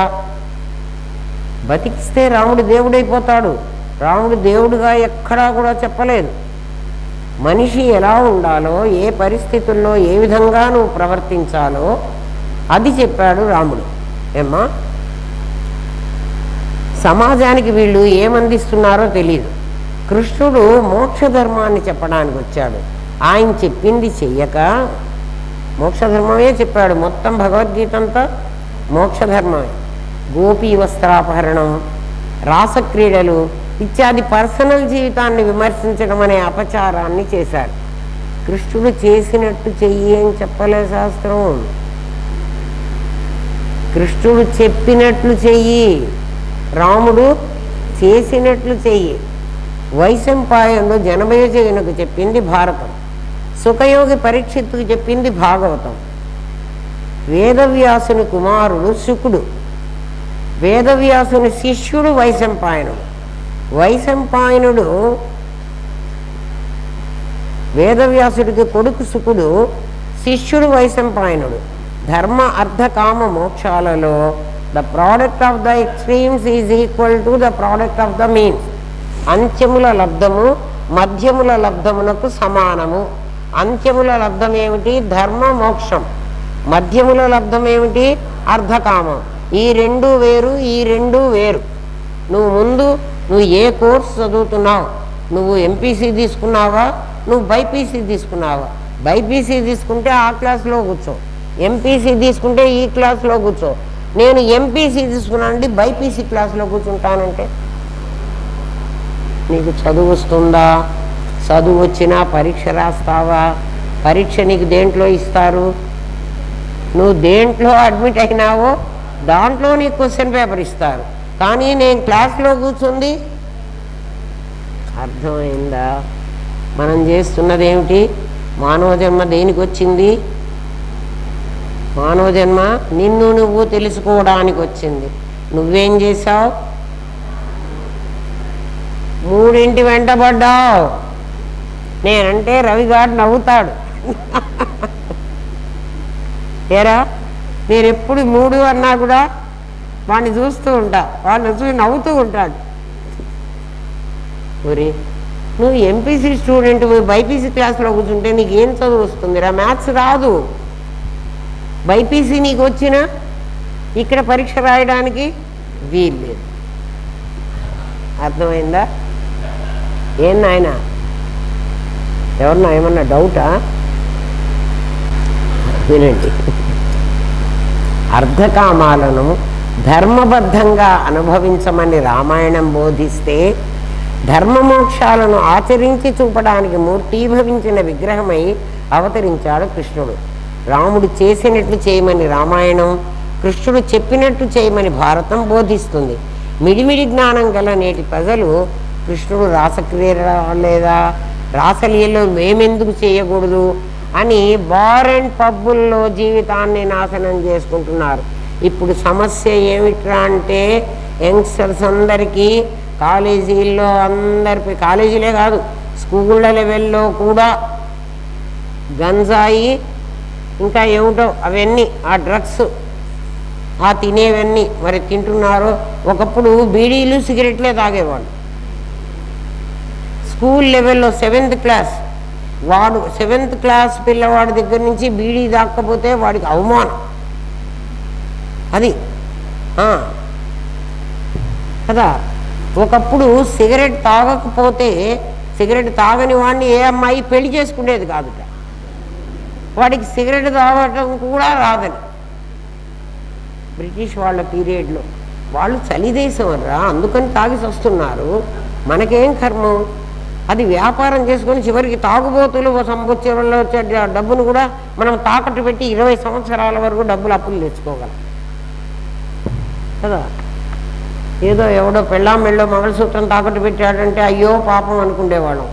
ఇప్పుడు మంగళసూత్రం తాకట్టు పెట్టడం కాదు, మంగళసూత్రం తాకట్టు పెడితే ఏం రాదు కదా.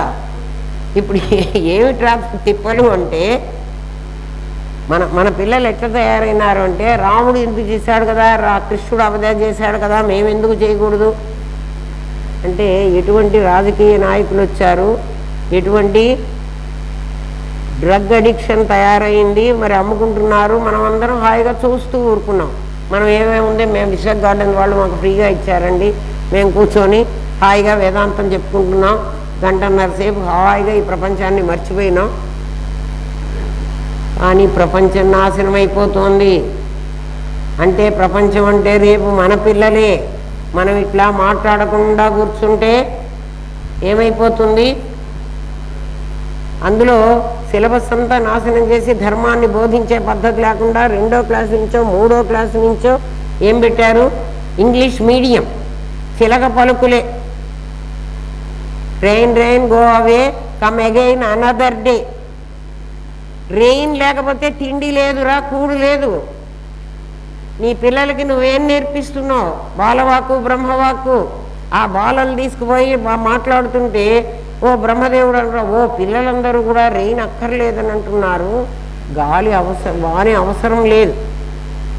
మనం ఏం నేర్చుకున్నాం? మా అబ్బాయి ఇంగ్లీష్ మీడియంలో చాలా బాగా చదువుతున్నాడు కాదు, నీకు కొంప ముంచుతున్నాడు, నీకు అర్థం కావటంలే. నేను ఇంగ్లీష్లో మాట్లాడుతున్నానండి మా అబ్బాయి, మేమందరం తెలుగు మీడియం చదువుకున్నాం, మేము ఇంగ్లీష్లో మాట్లాడతాం. మరి మేము మా పాతకాలంలో మాకు 1వ క్లాస్ నుంచి ఇంగ్లీష్ బోధించారా? మాకు రాలే. అరే చదువు ఏముందిరా, చదువుకుంటే వస్తుంది. అన్నం ఏముందిరా, వండుకుంటే తినచ్చు. బియ్యం కావాలి కానీ కదా, బియ్యం కావాలని ఏడవండిరా, అన్నం కావాలని ఏడవాకండి. బియ్యం ఉంటే అన్నం మనమే వండుకోగలం. అర్థం చేసుకోండి. ప్రపంచం నాశనం అయిపోతోంది. మన ఇంట్లో మన కడుపులో చల్ల కదా, చల్లకుండా చల్లారింది కదా, హాయిగా ఉన్నామని అనుకోవాకండి. దేశం నాశనం అవుతోంది. దేశభక్తి అంటే అదే, మన పొట్ట మనం నింపుకోవడం కాదు. అయితే మమ్మల్ని ఏం చేయమంటారండి? రేపటి నుంచి యుద్ధానికి బయలుదేరమంటారా? ఏం యుద్ధానికి బయలుదేరద్దు, మీ పిల్లలకి మీరు జ్ఞానం బోధించుకోండి, అంతకంటే ఏం చెయ్యొద్దు. కుట్టో తిట్టో జ్ఞానం బోధించంటారా?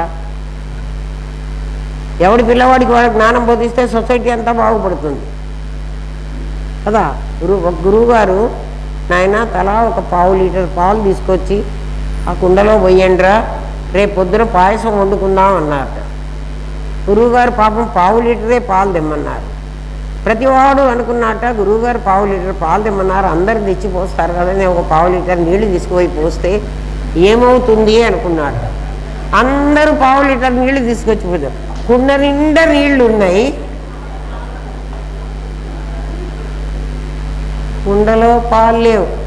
గురువుగారు వాళ్ళకి కష్టం కాకుండా, నాయన మీరు బస్తాలు బస్తాలు బియ్యం కొనక్కర్లేదురా, ఇన్ని కొంచెం తీసుకొచ్చి అందులో పోస్తే 10 మందికి బాగుపడతారు, మీరు ఎవరికో వెళ్ళి చెప్పక్కర్లే, మీ పక్కింటి వాడికి, మీ పరుగింటి వాడికి, మీ పిల్లలకి కూర్చోబెట్టి బ్రహ్మజ్ఞానం బోధించండి, మాకు తెలిస్తే కదా వాళ్ళకి బోధించడానికి. అంటే మీ కర్మ, ఇంకా నేనేం చేయలేను. ఏమ్మా,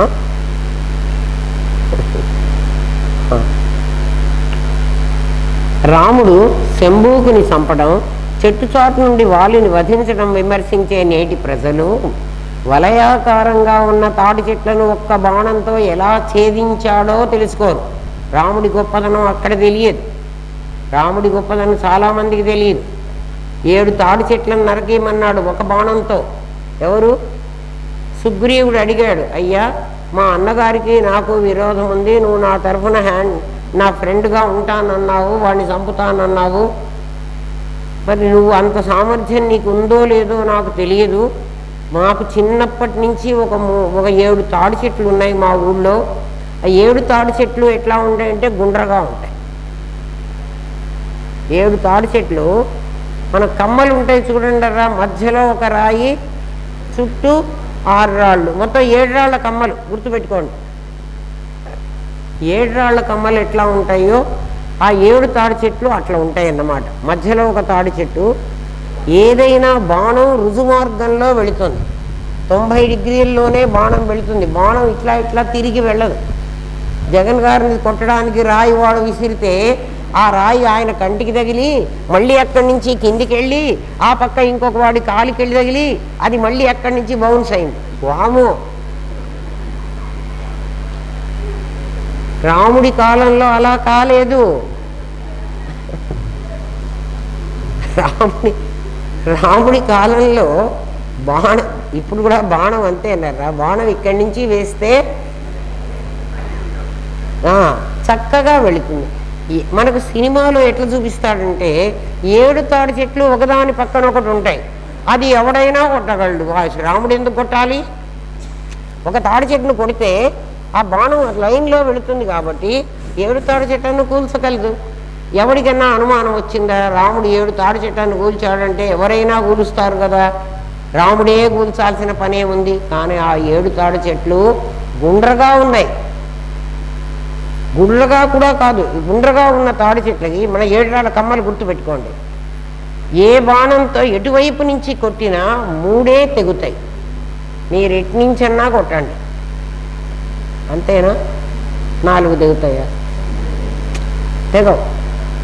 ఇటువైపు వరుసలో ఒకటి, మధ్యలో ఒకటి, ఆ తర్వాత ఒకటి, 3 చేయగలడు ఎవడైనా, ఎంత పెద్ద విలుకాడైనా. కానీ రాముడు అలా కాదు.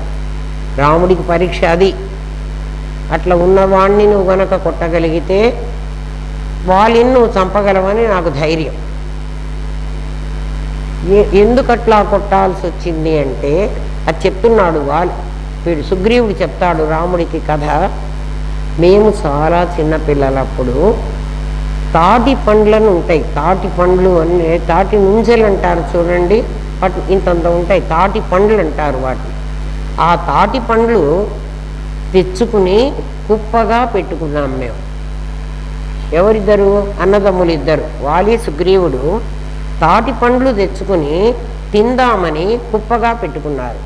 వానరులైనా వాళ్ళకి ఒక పద్ధతి ఉంది, స్నానం చేయకుండా ఏం తినకూడదు. మనం కూడా అంతే కదా, స్నానం చేయకుండా కూడా బెడ్ కాఫీ తాగేవాడికి బెడ్ కదా.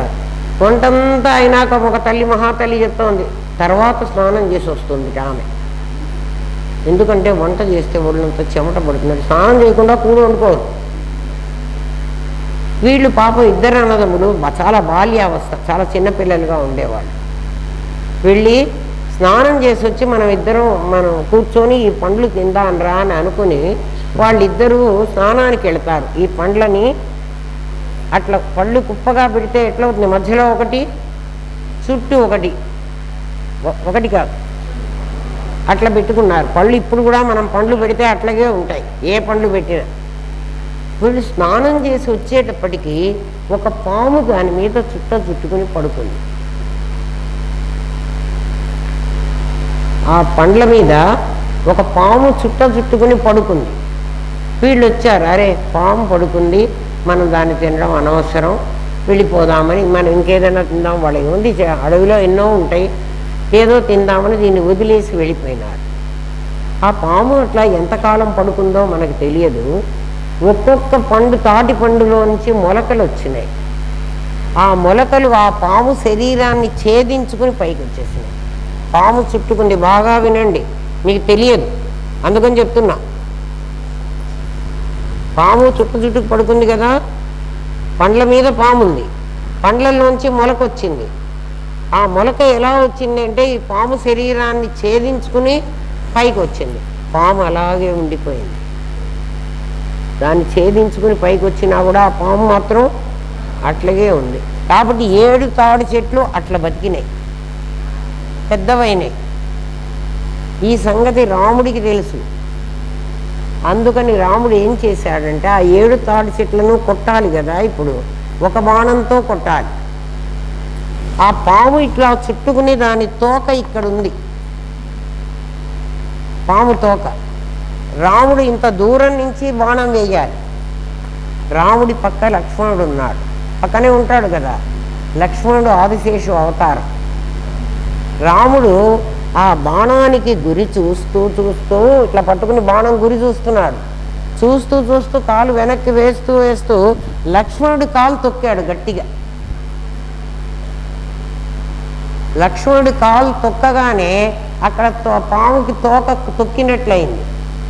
తోక తొక్కితే పాము స్ట్రైట్గా నుంచుంటుంది, అది చుట్టుకొని ఉండదు. కుండలీ భవతి అంటుంది శాస్త్రం. కుండలి ఎట్లా ఉందో పాము అట్లా పడుకుంది, బుట్టలో పాములాగా. మొన్న చెప్పా మీకు కదా. పాము ఎప్పుడైతే స్ట్రైట్గా అయిపోయిందో చెట్లన్నీ వరసన వచ్చినాయి. రాముడు ఒక్క బాణంతో కొట్టేశాడు. అర్థమైందా? మరి ఈ సంగతి తెలియదే వాళ్ళకి. శంభూకుణ్ణి చంపారు కదా, రాముడు వాలిని చంపాడు చెట్టు చాటు నుంచి అంటాడు. మరి ఆ రాముడు అట్లా బాణాలు నువ్వు కొట్టరా, ఎట్లా కొడతావు? చదివావు కదా, రాస్తున్నావు కదా, నీకేం తెలుసు? అసలు ఏం తెలుసని వీళ్ళందరూ మాట్లాడుతున్నారో నాకు అర్థం కావట్లే. తెలిసిందా? సరే, చెట్టు చాటు నుండి వాలిని వధించడం విమర్శించే నేటి ప్రజలు వలయాకారంగా ఉన్న తాడి చెట్లను ఒక్క బాణంతో ఎలా ఛేదించాడో తెలుసా? కదా, రాముడు ధర్మాన్ని ఆచరించి చూపాడు, కృష్ణుడు మోక్ష ధర్మాన్ని బోధించాడు. గీతలో 7 భూమికలలో మోక్ష సోపానాన్ని అధిరోహించే క్రమాన్ని తాను బోధించి, కృష్ణుడు చెప్పాడు భగవద్గీతలో 18 అధ్యాయాల్లో 7 జ్ఞాన భూమికలను ఎలా దాటాలో చెప్పాడు. ఎవడికి? అర్జునుడికి. ఎప్పుడు చెప్పాడు? యుద్ధ భూమిలో మొట్టమొదటి రోజు యుద్ధం ప్రారంభం కాకముందు. ఏమ్మా, అది అర్జునుడికి అర్థమైందో కాలేదో అని యుద్ధ భూమిలోనే భీష్ముడి చేత విష్ణు సహస్రనామం అనే పేరుతో మళ్ళీ తిరగా తను చెప్పించుకుని విన్నాడు. అంటే నరుడికి నేనేం చెప్పాను అని నారాయణుడు గుర్తించి మళ్ళీ నరుడి చేత చెప్పించుకుని అది విన్నాడు. అందుకని భగవద్గీత అక్షపరమాత్మ నరుడికి చెప్పాడు అర్జునుడికి, మళ్ళీ విష్ణు సహస్రనామాన్ని నారాయణుడు విన్నాడు. అక్కడ నారాయణుడు చెప్పాడు. భీష్ముడు నరుడు భీష్ముడి ద్వారా విన్నాడు. ఎందుకు విన్నాడయ్యా అంటే వాడికి నేను చెప్పింది ఎంత అర్థమైంది. ఇక్కడ తత్వమసి మహావాక్యం మీకు అర్థం కావాలి. చెప్పింది అర్జునుడికైతే తిరిగి దాన్ని విన్నది భీష్ముడి వల్ల ఎందుకు విన్నాడు అంటే అర్జునుడిలో ఉన్న నరుడు భీష్ముడిలో ఉన్న నరుడు ఒక్కడు. అర్థమైందా? అది రేపు చెప్తాను. ఓం తత్సత్. నేను 15 నిమిషాలు లేటుగా వచ్చాను. 15 నిమిషాలు నా టైం నేను తీసుకున్నాను. ఓం తత్సత్. స్వస్తి ప్రాప్య పరిపాలయంతాన్యాయేన మార్గేణ మహిన్మహేష గోబ్రాహ్మణేభ్య శుభమస్తు నిత్యం. లోకా సమస్తా సుఖినో భవంతు. ఓం పూర్ణమదః పూర్ణమిదం పూర్ణాత్ పూర్ణముదచ్యతే పూర్ణస్య పూర్ణమాదాయ పూర్ణమేవావశిష్యతే. ఓం శాంతి శాంతి శాంతి. ఓం నమో బ్రహ్మాదిభ్యో బ్రహ్మ విద్యా సాంప్రదాయ కర్తృభ్యో వంశఋషిభ్యో గురుభ్యో నమో మహద్భ్యః. సర్వోపద్రవరహిత ప్రజ్ఞానఘనః ప్రత్యగర్ధో బ్రహ్మైవాహమస్మి బ్రహ్మైవాహమస్మి బ్రహ్మైవాహమస్మి.